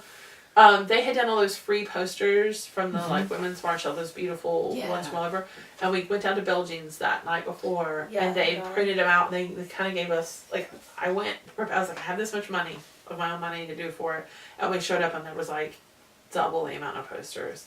they had printed off, and they knew what we were doing, and they were telling people also kind of how your printer, like this sort of social justice training, and how important printers are to change. So they were telling people, and and I didn't even have like a phone tree. I mean, like I mean, nothing. Yeah. And I really was like, okay. And then we ended up with about 700 people. Yeah. Wow. It was crazy. And then, so we just started to march around the block, and we passed the megaphone around, and we just people had their own chants, because like I didn't I normally would have had like chant lists, and I didn't have anything. I didn't have speakers lined up. There were 2 poets in town who had been a part of a poetry reading before that, and I know both of these women, and that had some sort of political poetry in their background, and so I asked, I just sort of grabbed them up and had them come up and read some, and it really had gotten sort of so big that like we almost had multiple things going on, like people who could hear them, because we didn't have like a PA or anything. Did you have a stage or anything? No, it was a folding chair. Oh, we stood on the folding chair. Yeah, literally. Wow. Stood on the folding chair. Yeah. So I actually want to hear like. Yes. What was your thought? Like, how did you find out first about this? And like, when you realized, like, oh, my mom's going to be planning my mom and I, because it sounds like you guys are kind of involved in this. Yeah. Like, what were your thoughts on that? Like, we're really going to do this? I just kind of went with it, because I guess I've just kind of gotten used to it, just like doing this. And so, like, once it actually started, I was kind of like, oh my god, it's actually happening. Yeah. Like, why don't you tell her, so what do you remember about the election? I remember we stayed up almost all night. And I think it's a little bit fuzzy, but I think we saw Trump's face on, like, him on TV. Well, you went to bed. Do you remember going to bed? Oh, yeah. Do you remember? Vaguely. I remember going to bed, and when I woke up, Mom told me, and I sobbed. Yeah. And I screamed some curse words. If there's any time that's good for it. And then I went and fed the chickens.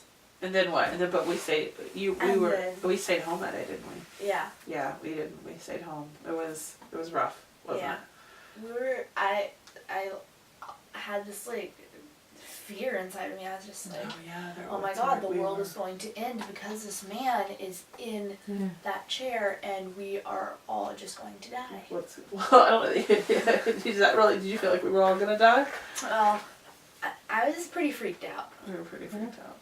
I mean, I wonder how similar that was to what your mom was talking about in New York City, when this thing that you think is the unthinkable happens. I mean, and when you realize, like, I mean, you're 11, right? I'm 10. 10. So I mean, you can't even vote. I was like 9 then. You were. You were 9 at the first. Yeah, the first march. Yeah, I remember, like, after. So after there was a lot of angst between the election.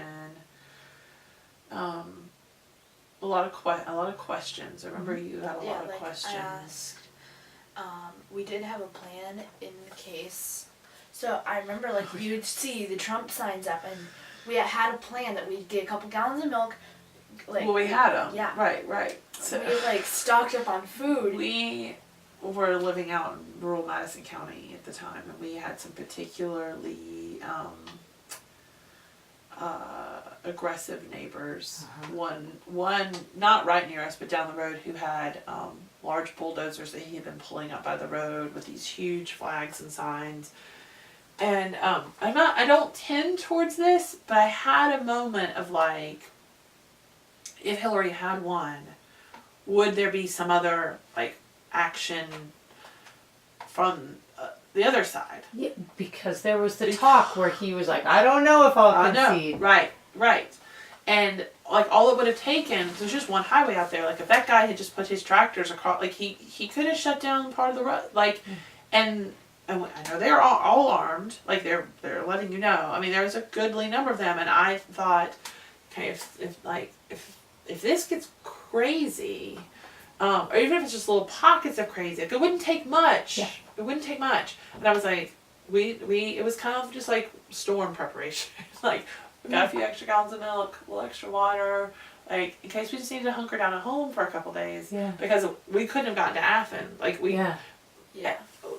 And I was like, I didn't really think that was a possibility, but I mean, who knew? Like, I didn't. So we just kind of had that extra. We just had this little feeling, like it's just general like sense. Yeah. But I mean, but they could also get really mad at each other at a family reunion and have the same thing go down. Yeah. Like, it was just sort of like. Yeah.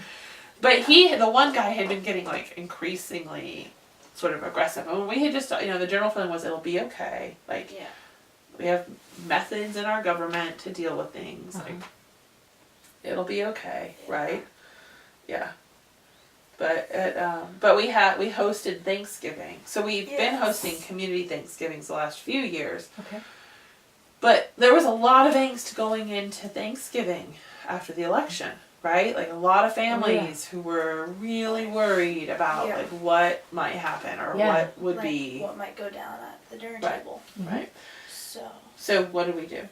We Mom put out a Facebook thing that for people that were afraid to go to Thanksgiving with their families because they don't know what will go down, that they could come to our house and just be welcomed there because we already had sort of had a potluck style going on, and so I put it on Pantsuit Nation to Atlanta, and we ended up with 3 families from Atlanta who came. So we 2 years before we had about 35 families or 35 people, and we ended up with 57 that year. Wow. And actually one of them, she and her daughter and her husband came, and during the end when almost everybody was gone, there were 5 families, and kids were in my room. We were just singing our heads off, top notch. We were playing, but the grown-ups were talking, and they were like, what are we going to do? And Chalice that night decided that she was going to run for Congress,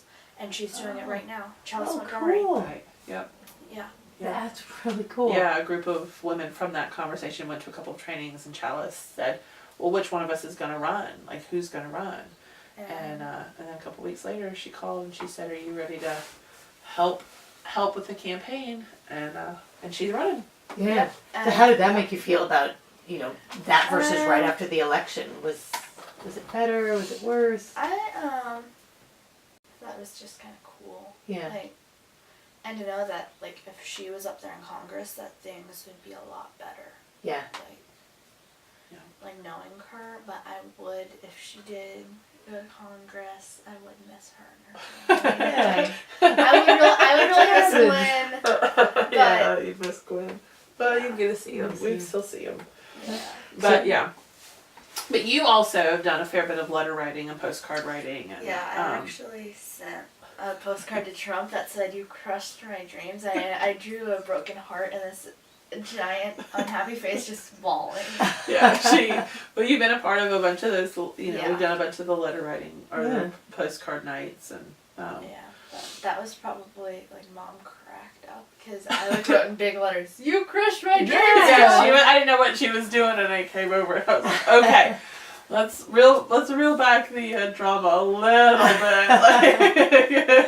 Well, he's not a real nuanced guy, so that may actually it may have worked. It may have made him shed a tear. But it might be a little bit hard because his head is that big. His brain is minuscule. Right, yeah. But you were pretty excited after the march, though. I was completely hoarse. Yeah, she couldn't speak for a day. So you guys had all these people show up and a toy microphone, and and a folding chair. And the rotten weather. Yeah, the rotten weather, which did get better. And we people marched. We had somebody had made for us a cutout. This is what feminist looks like. With a hashtag so people could stand in a picture frame. Yeah. And people were going around taking my teacher, Miss Sanders, because I had like kind of just left public school, but she was my 3rd grade teacher, and she and I did that together. Yeah, so you guys took a "this is what a feminist looks like" picture. neat. Yeah, a lot of like my friends that I knew came. Mm-hmm. And you saw a lot of people you knew that day. Yeah, strangers. We met a lot of people that day. Yeah, I stayed for about 2 hours after the march. A line of people that wanted to talk about things. Yeah. Well, I was going to ask, like, was it made public that you were, like, did people know that y'all were the organizers? Yeah, because I was the only one that, yes, I hadn't anticipated that. Yeah. We ended up in the New York Times photo roll.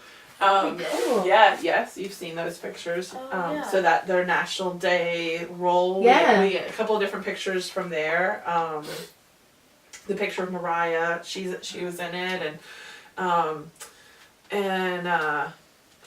yeah, we had a lot of people. Even so, my big point in that first march was we were all feeling so overwhelmed and not sure about what to do, and we were so angry, and so my whole thing has been the love wins, and so that the way to counteract whatever was coming with this man was to turn sort of neighbor to neighbor, and in a more meaningful way than we have been, and that was the only way. It was the only way to balance this just nastiness that was going on. Is that we aren't going to change his mind. We aren't going to change his rhetoric. We're not going to change the mind of his followers, but we can be fundamentally different. Right? Like, that's it. That's the only way. Like, the only antidote to that is to be fundamentally different. And so that's, so literally off the top of my head, in one of the times I'm speaking, people were kind of wanting to know, like, what can we do? So we've done a few things where I literally, like, find somebody in this crowd that you did not know before today. Yeah. And give them a hug and, like, talk to them. Like, make a plan to do something together. Or, like, go, whatever. Like, take a few minutes, human to human, connect with somebody else. Like, literally, this is how we aren't going to be him, right? And then it was rattling off, like, I know of these entities that need help in the community right now. And so then somebody had just said, well, how can we like do this later? And so while we were standing there, I think it was while we were standing there, I made Athena Action Group, a Facebook group. Oh. Yeah. And people started, so we had 300 people, like, bam, bam, bam, bam, bam. And so the whole idea was that Athena Action Group is a group that just highlights needs and issues in the community, kind of regardless. Yeah. So we've had a group from that go do dinner at the homeless shelter. We've had people have posted just needs. We've posted voter registration information. We've posted some of these postcard nights. We've posted just it's not like it's just another way. There's plenty of other things in the community, but it's just a way when things come up that we just share information and ways to be loving neighbors. Yeah. So it's even been, this little library needs to be restocked, or this little food pantry needs to be restocked, and people, just a way to engage folks. And that sounds very similar to what you did back up in Vermont, where you just provided a way for people to do what they feel passionate about. And if this way, it was sort of like, let me find other people who also want to do this. So and so it was just the antidote to that feeling of being overwhelmed and what can I do is to pick a little thing that makes an impact on somebody else. Like, that was kind of what I was preaching that day at the march, which was, we needed to express our anger. Yeah. Like, it was healthy to show up and be angry. Yeah. We had a right to be angry. Mm-hmm. A right to be heard. A right to be angry. This is a wrong, and we needed to show up in solidarity for each other and for ourselves. Yeah. And we can choose different ways of being. Yeah. And that's it. That's the game. Like, that's what we have to do. And we're gonna get burnout, and we're not gonna be able to. It's not gonna. We're gonna. Send postcards, and we're gonna do all these things, and they're gonna do whatever they want to do. I mean, I don't think they're swaying them on issues. Like, I really don't. And so we make our phone calls so we can say that we did, so they can't say that nobody said anything. Mm-hmm. So you show up, you make your mark, but then we gotta find real things to do. And so, yeah. So then, yes, we were very recognized in the community. It's been a little bit bizarre. She actually still has people coming up to her saying, like, oh, you're the woman that organized You're that the March lady. Oh, Yeah, that's it's neat. so crazy. Yes. Yeah, that, and so I opened a store in July after that. Uh-huh. And the number of people who came to the store, so I opened Lotta Mae's supply company, which is a homestead supply store. That's our business. Oh, cool. That's what we do. Okay. And the number of people who came to the grand opening, I barely advertised our grand opening, and we had people standing in line out the door. It was, I cannot get over the people who came for our grand opening, and so many of them, as they were in there, were like, I saw you, like, I know you from the march, or I know that you're the March lady. And then we've hosted a few events for Chalice at the shop, like in the early on the campaign, kind of, it was a private event or whatever. We've kind of done some of that, and a few other things. Yeah, so I don't know. We just did a May Day event, and I had some of the they're working on a union for the campus workers, so we just quietly had some of that out as a part of our May Day events. And two people were like, "I saw that you had your labor union stuff out for May Day," and I was like, "Yeah, I didn't know who would notice, like who would get the connection." Yeah. And, but yeah, it's there. Yeah, we'll have that bit available, and I don't know. So I have a very diverse clientele at the shop. It's very, very old Athens conservative folks, so I'm not beating anybody over the head with things, but I'm also not, but it's very much so my shop, and I'm not gonna not be me. Yeah. We have a cool sign up in the front that says, like, all people are, like, welcome. Right. Yeah. All of us. Yeah. Which, it's amazing how sometimes you do have to state the obvious. Yep. What Yep. seem to be Yes, the obvious. but it, we get a lot of comments on it. Yeah, a lot of people comment on the sign, and yeah, so I don't know. Yeah, so we did a second march because nobody did a second march. You just did one on the year anniversary? Yes, the anniversary, Okay. right. And people were asking, and Bless you. so again, we're, I don't know, not even quite a week. Not 48 hours, but not a week. Yeah. Because I thought, surely somebody's gonna do something. Like, they're gonna do the whole, like, the march to the pole. Like, okay, well, this is more their bag. They're gonna, surely, nope. Don't you know you've now Nothing- become the person who should do Nothing that? happened. So I was like, okay.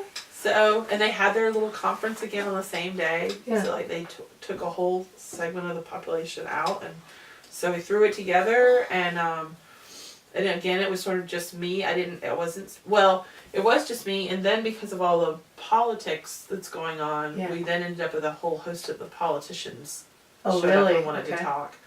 And Chalice. I didn't have, so then we had kind of a mix of people who spoke, and I made the decision to not have the first person who wanted to speak is a man who's running Okay. here, and I definitely did not want the first speaker to be a white male, and it wasn't like an official list or whatever, but some people active with this campaign had also been very disgustingly attacking women in a very relatively public couple of forums, and just verbally saying really awful things, and I gave that candidate the chance to denounce that activity, and he didn't, and I said, my name's on the march papers, you are out of your head to show up at a women's march with this sort of behavior. That's what I'm And wondering. not Why? and if go make a scene that I didn't let you speak. Go for it. I don't care. I will happily stand by this as a staunch feminist. Yeah. I have no problem defending this situation. If you are not ready to denounce that sort of behavior targeted at women, then you no, sir, you are welcome here. And Did he make a stink? Look, not right then, but it's, so I got a little bit of kerfuffle from a few, he's a professor at the university and he has sort of a stable of followers, and I got a little bit of stuff about who is this white woman who, did this, and I was like, well, the only white woman who put together our march, so. Yeah. All of your fingers work too, guys. Yeah. Like, and I have no problem, so I didn't engage in that stuff. Not because yes, it's a white woman with some privilege that pulled it off. Yeah. Yes, that's true. And probably my privilege made some of it a little bit easier just because I was taken seriously when I walked in with the first permit. Obviously, not privilege. The work that I chose to pursue gave me the education to feel comfortable doing that. But that was my work I chose. But I'm fully aware. But it didn't come at no cost to me. I mean, I closed my shop this time. I don't have anybody else working there. I didn't make money during that time. I could have had all kinds of backlash at my own shop.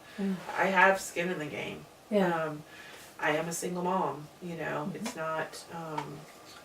Some of the assumptions that are made. But yes, I also present as a well-educated white woman, and there is some privilege inherent in that, and I'm aware of that. But and that is important to be. It's important to be aware of what. Yeah. Like you talked earlier about optics. Right. And how that comes across. Right. But I do want to ask you about the march itself, both the first one and the second one. So, how were they different? The first one felt like it didn't take. I don't know how they knew where to meet, but people were that was a pressure valve just looking for a place. Yeah. I still also thought for the second one that we would be lucky if there was 20 people there. Yeah. Like there hadn't been enough conversation. There wasn't the national media. There wasn't the national buildup. And we had 200, 300 people? I can't remember now. Wow. Maybe not quite as much, but we. We probably had half as many people show up. We didn't have as many of the college kids show up as we did the first one, but we had them, and of course, and then the sort of political folks, and I feel like people were wanting a little bit more. People just had energy in the first one, and it was more just harnessing a little bit. Whereas they were ready for me to have had more of a platform this second time. It would have, if I could have arranged for somebody to register people to vote and maybe have had a few other things, that would have been great. Yeah. I think people would have felt good about that. I think people were a little bit like, yes, we want to show up. But the public had not been quite so antagonized the week before, and so I think it was more just like, we're kind of mad about everything. But it was still good.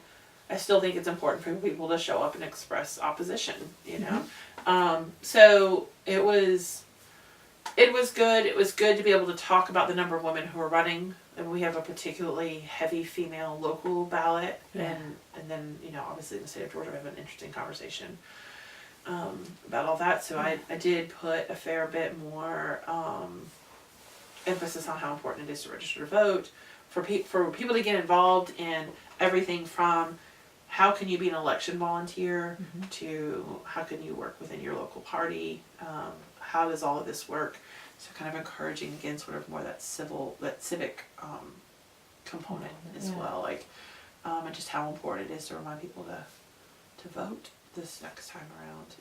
It's just so important, and that what was possible, the things that are possible that we, things are possible that we never thought. Would be in the state of Georgia. That we're probably going to be able to flip a few districts blue that we really didn't think we'd be able to. So it's an exciting time, and it's a little bit more into the sausage making than people normally get, but not paying attention to the sausage making is part of what got us where we are. Right. So I don't apologize for that anymore. I don't apologize for I know you don't really want to. It's more like don't you already have an opinion on these things? Like, the expectation that you should be an educated person about Right. the issues and the things versus apologizing for talking about them. Yeah. So, I don't know. Well, looking forward, what do you think for next year I don't know. or I don't- leading up? I don't know. I think I'm super interested to see what happens with the primaries. I really struggle. I right now feel such a sense of urgency. I mean, early voting's already started. I'm afraid that other people don't feel the same sense of urgency. I don't, you know, I don't know how to make it happen, you know. Yeah. So I think it could be really interesting to see what happens. Obviously, you know, post the primary is going to be interesting. Post the election is going to be really interesting. Yeah. So it could be interesting to see what we're riding into that for a third year. Yeah. I don't know that I'm particularly interested in like becoming a part of an official organization and all the politics that go into like when it's I don't know. I don't think at this point we should. I don't know. I don't wanna. If somebody really wants to do it and do it, like great, go do it. I don't have a particular need. But I also don't really want to pull one out of my hat again Yeah. at the last minute. Yeah, it does seem like there's a role to be filled and Yes. no one else is filling it. I know. It's sort of So like, it's right. So it's like, oh, but then yeah, I don't know. I don't really want it to be about me. Like that's not what it's about. But nobody else is like stepping up, or I don't know. You know? yeah. I mean, know. that's tough to find, yeah, somebody else to do it. Yes, like it's. I don't know. So I guess we'll see. Well, I do want to. One thing we have not really talked about, Yes. and we're almost. I know. mean, we can keep talking Yes, as long as you yes, want yes, to, yeah. but we haven't really talked about. I mean, for me and for a lot of people, the actual march itself. The chants, the signs, and stuff like that. Like, was there anything that you remember, or any specific things that happened during the march? Either one. That really struck you, or what was your favorite sign, favorite chant? Yeah. Mm-hmm. I definitely had a favorite sign the second march. Uh-huh. It said, "Vaginas put you into this world. Vaginas will kick you out of this world." I saw that. Yep. And that was definitely.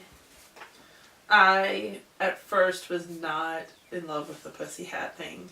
Like I wasn't quite sure. Like I'm a little too serious for some of that. You know what I mean? But man, did people glom on to that big time. Oh yeah. And it was amazing to see,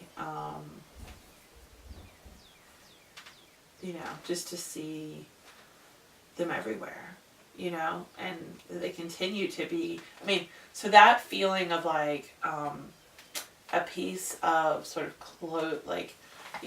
that harkened back to the suffragist sashes for me, right? Like, so that harkens back to whether they're purple or white or, that harkens back to a history of sort of women's clothing accessories being a political statement. Right. There's a strong history to that. So that was good. Oh my gosh, there were so many brilliant signs. Like, that general feeling of like smarmy, snarky, intelligent commentary, which I associate with many women in my world. Mm-hmm. That I appreciated that was sort of, everywhere. There were just so many good ones. Yeah. I was just so proud of our first march, our rally or whatever, that we definitely could have had more of our traditional African American low income population there. I don't know how we could have gotten there, but we could have had more. But we had some, and we had college kids, and we had senior citizens, and we had moms and dads with kids, and we had a lot of people representing lots of different health and mental health issues, very publicly representing those. We had young boys and young girls, and we had multiple generations from families, and that part, like, I was so very proud of Athens that day. You know, like, that was a good, that felt good, and the feeling that people came away with from that was good. Yeah. And we could do with more of that here. You know, like, I wouldn't, you know, we could do with more of that. And especially feeling good at the end of it, from feeling so angry and angsty and, you know, overwhelmed and afraid. So many people feeling afraid. Oh, yeah. You know, so much fear. And, you know, just, yeah, lots of fear. And that it felt, and it definitely was timid even to start with, like, not knowing if we were going to get any 20 people. Well, but not knowing if we were going to get any cross chatter from anybody, you know. And I had talked to a few people about what our plan might be, and, you know, kind of had that on my radar, just as a responsible organizer, but we hadn't trained all these people. We hadn't, you know. Yeah. Did you get any of that during either march? We didn't. What about offline, you know, personally afterwards or even before? I surprisingly haven't gotten anything negative. If anything, it's been surprising the other direction, how much positive reaction and support there's been. The number of people, that blows my mind. Still. I chose to, so I was secretly, I still don't know who nominated for the Athena Award from the Chamber of Commerce here, which is, I did not know, I didn't know that it was kind of a big deal. It is a big deal. I had 8 women. I was one of 8. Regina Quick, Judge Regina Quick was one of my classmates for this group. Wow. I did actively choose to include in my biography about the march, and that it's all done by the Chamber of Commerce, which is a much more conservative group, but I felt it important to include, you know, make space for that even in that arena. So, which is a very brave thing to do in that space. Yeah. Yeah, because it's not your business. Right. It's my business, and that's not necessarily their ball of wax necessarily, but so it's been interesting. So, but nothing, at least not anything public that I've seen. So, yeah. That's good. Well, I want y'all to think for a couple of minutes about if there's anything else that I haven't asked, and I want to look through the questions, because we kind of we've been all over. we went a different route, but which is good. I just want to make sure that there's nothing. Oh, did you have law enforcement during either of the marches? Either that you had invited or who showed up? It wasn't. It wasn't required. They knew where we were, and they knew that we had the permit. And when I got the permit from when I got them from the police station, she had said if I thought it was going to be necessary, to let them know, but they kind of already had. It was like in their briefing, like their daily briefing or whatever. I told her I didn't think that we'd have any problems, you know, as long as we stayed where we were fine. The security from the Civic Center did kind of come by and scope us out a little bit, but nothing. I think they just didn't know that we were going to be there. Right. I think they, of course, assume, like, they kind of feel like that's their property when it's public property, but and they were fine, and so no, we didn't have anything in particular requested or sent. Yeah. And it sounds like it wasn't needed either, No, which was it good. wasn't needed. We were, Did you guys have a lot of pussy hats at the? We had some for sure, Okay. and like we had the pink umbrellas for a while, and lots of signs. We had the pre-made ones and we had blank ones, but people came with signs. Yeah. People came dressed out in. I mean, they came like for a rally. I mean, they came in all kinds of T-shirts and, it was there was no mistaking what it was. Yeah. There was no mistaking what it was. That's great. It was good in that way. So Yeah. it was fun to see people walking from different parts of Athens towards us. You know. Yeah. Kind of coming and that kind of thing. So. And I asked you about if you'd gotten any sort of pushback offline, and you said no, not really. What about sort of people coming up to you afterwards, looking for direction or leadership on what can I do now? Are you getting any of that? Yeah, so that's definitely what after that first march, it was the 2 hours afterwards, just sitting there talking with people one-on-one. So that's where the sort of Athena thing happened. Oh, okay. The Athena Action Group. I mean, that was in response to that immediate, like, what do we do now kind of thing.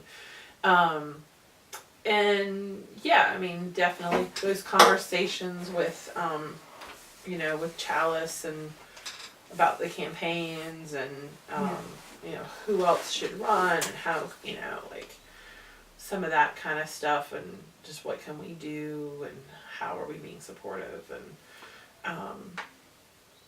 and I've had a couple of college kids who kind of trickled into the shop and,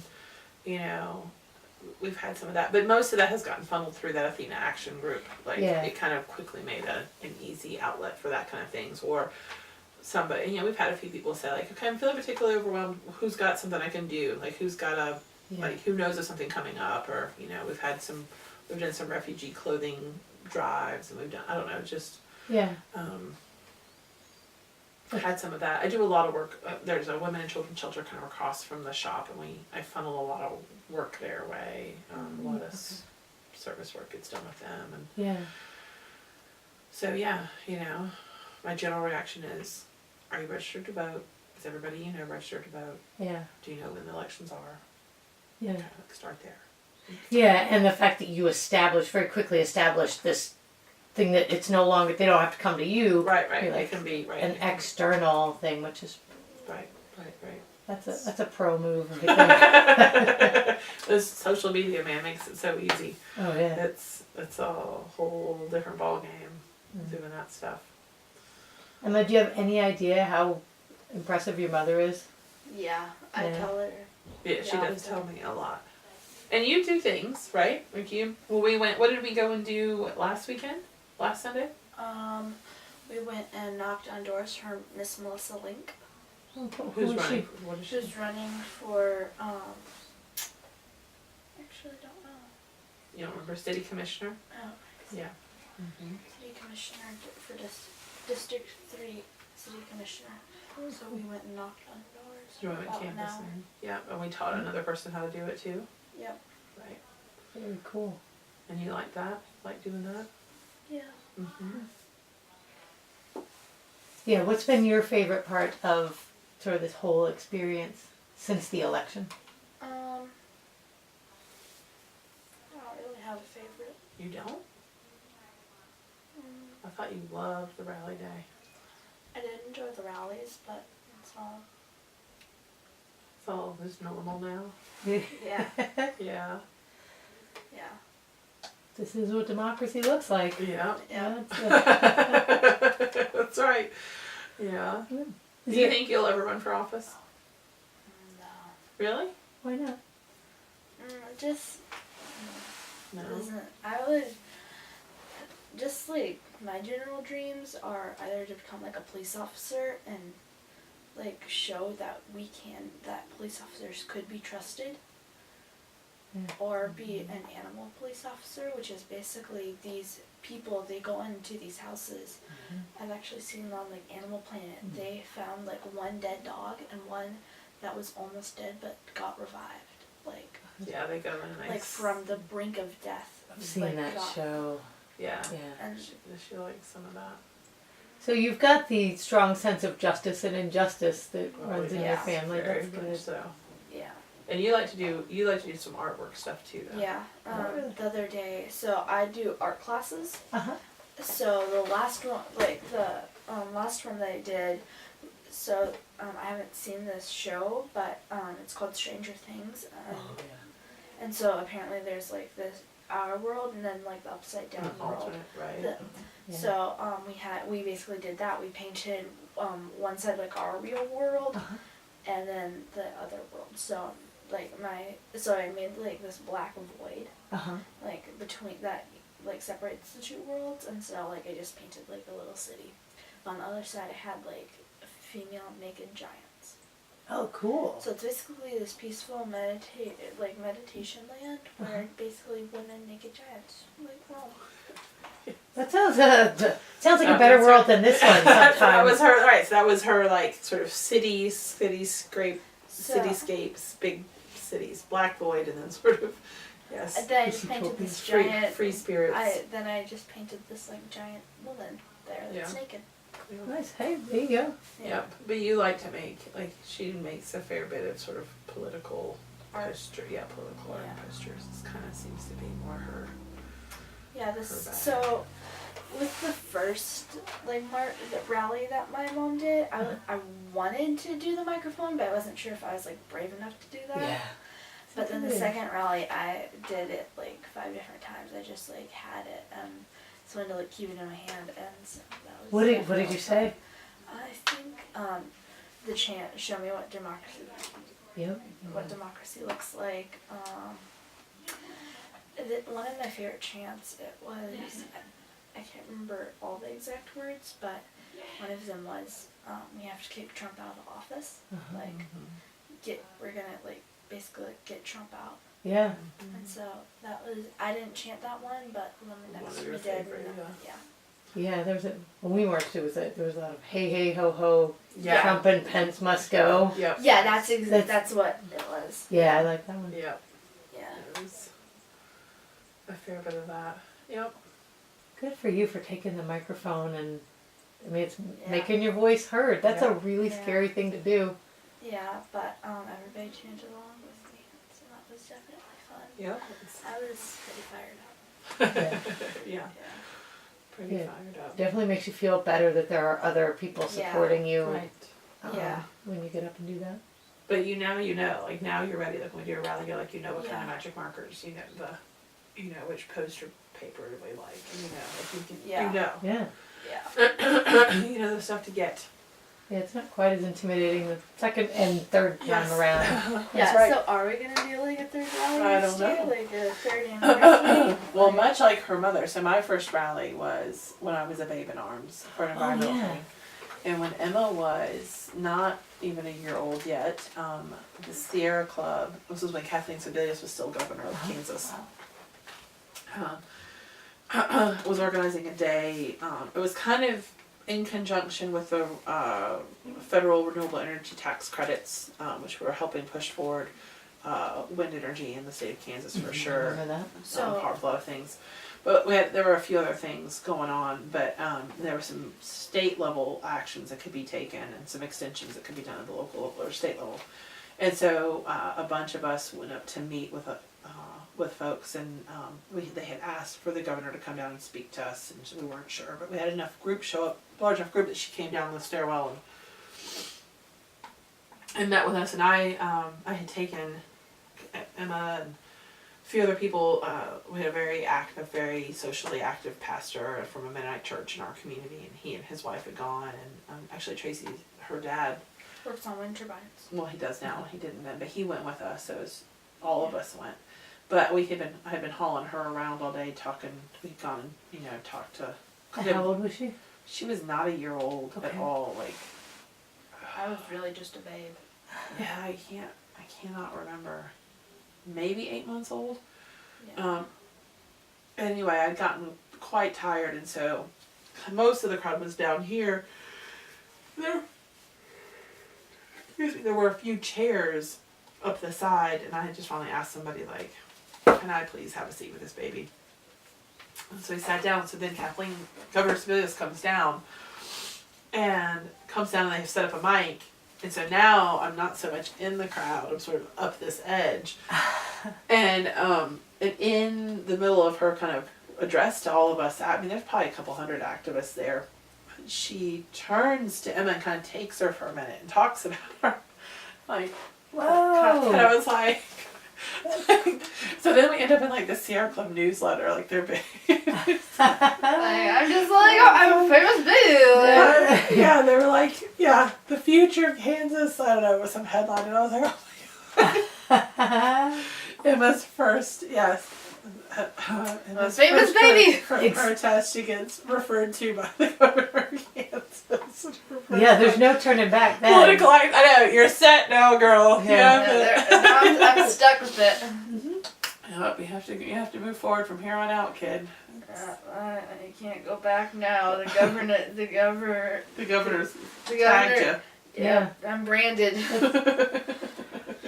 But that doesn't surprise me at all that you started even when she was a baby. Just like, guess what, kid? This is what we're doing. Yeah, right. And like, but also, maybe go. it's also important to like when you. It's important to be real when you go to do these things. Like I always hated when we would go to these lobbying things and it would be like very disconnected. Like I have a baby. It matters enough for me to come here, so I'm gonna come and I'm gonna come with my baby and it's gonna be real and you're gonna listen to me make my point while I'm bouncing around my hip and like, you know, this is what life looks like. Yeah, exactly. And I cared enough to put my butt on a school bus to drive all the way to Topeka from Hutchinson. Like, so you need to like it matters. Like if it mattered enough for me to do this, right? You're bringing you're taking your life there and like you said, look at me. Right. Look at what I care about. Right. Right. Yeah. It cares enough for me to bring my baby and like holler up there. Yeah. Yeah. It matters. Make her a model for. Yeah. Yeah. All right. Any other parting wisdom, kid? No, I don't think I'm parting from this world just yet. Well, no, but parting Just from our from the session. room. Yeah, I don't. I think you're good. I think I'm good. Maybe we'll be interviewing you again in about 20 years Yeah, for that's oral what- history for the next Right. That's what I want to see. generation. Where do you think you'll be working on issues when you're grown up and you have a kid? I don't know, but I hope that this brand is still around. Oh, For like my kid. yeah. Because You like them. Yeah. Who's that? so this brand, so when you buy a doll, some of the profits go to help women and children, like specifically like Heart to girls. Heart. Yeah. Uh-huh. And so like I hope like more brands are like this when like my children. Yeah. So there's a whole little booklet about like what her life is like, where she lives. And so they all have like different feminist things. So like this girl, she her family is a baker, like they own like a bakery, and then there's so many of these homeless children that she decides to work. Her papa isn't exactly into it, but she makes food for the homeless children and like lets them eat out there and teaches them like manners. Uh-huh. Mm-hmm. And so like they'll clean up after themselves, and so it just like Right. it's kind of So fun. money from the dolls go to support the programs that the girls Very do. cool. Yeah.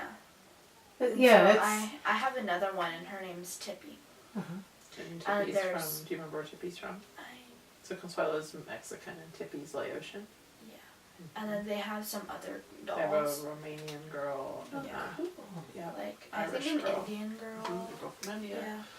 Yeah, I mean, So I know. if nothing else, what that tells you is that even somebody that wants to make dolls for a living can That's right. incorporate You can the connect. social That's right. justice Yeah. into it, no That's matter right. what you want to do. That's right. And like you mentioned, being a police officer, yeah. that is a really good way to make sure that people are treated fairly or That's right. try to be in Yeah. the system. Right. That's right. Well, it's been a really Thank you. Thank you. exciting and inspiring to talk to you guys. Thank you. Thank you so Thank you. much.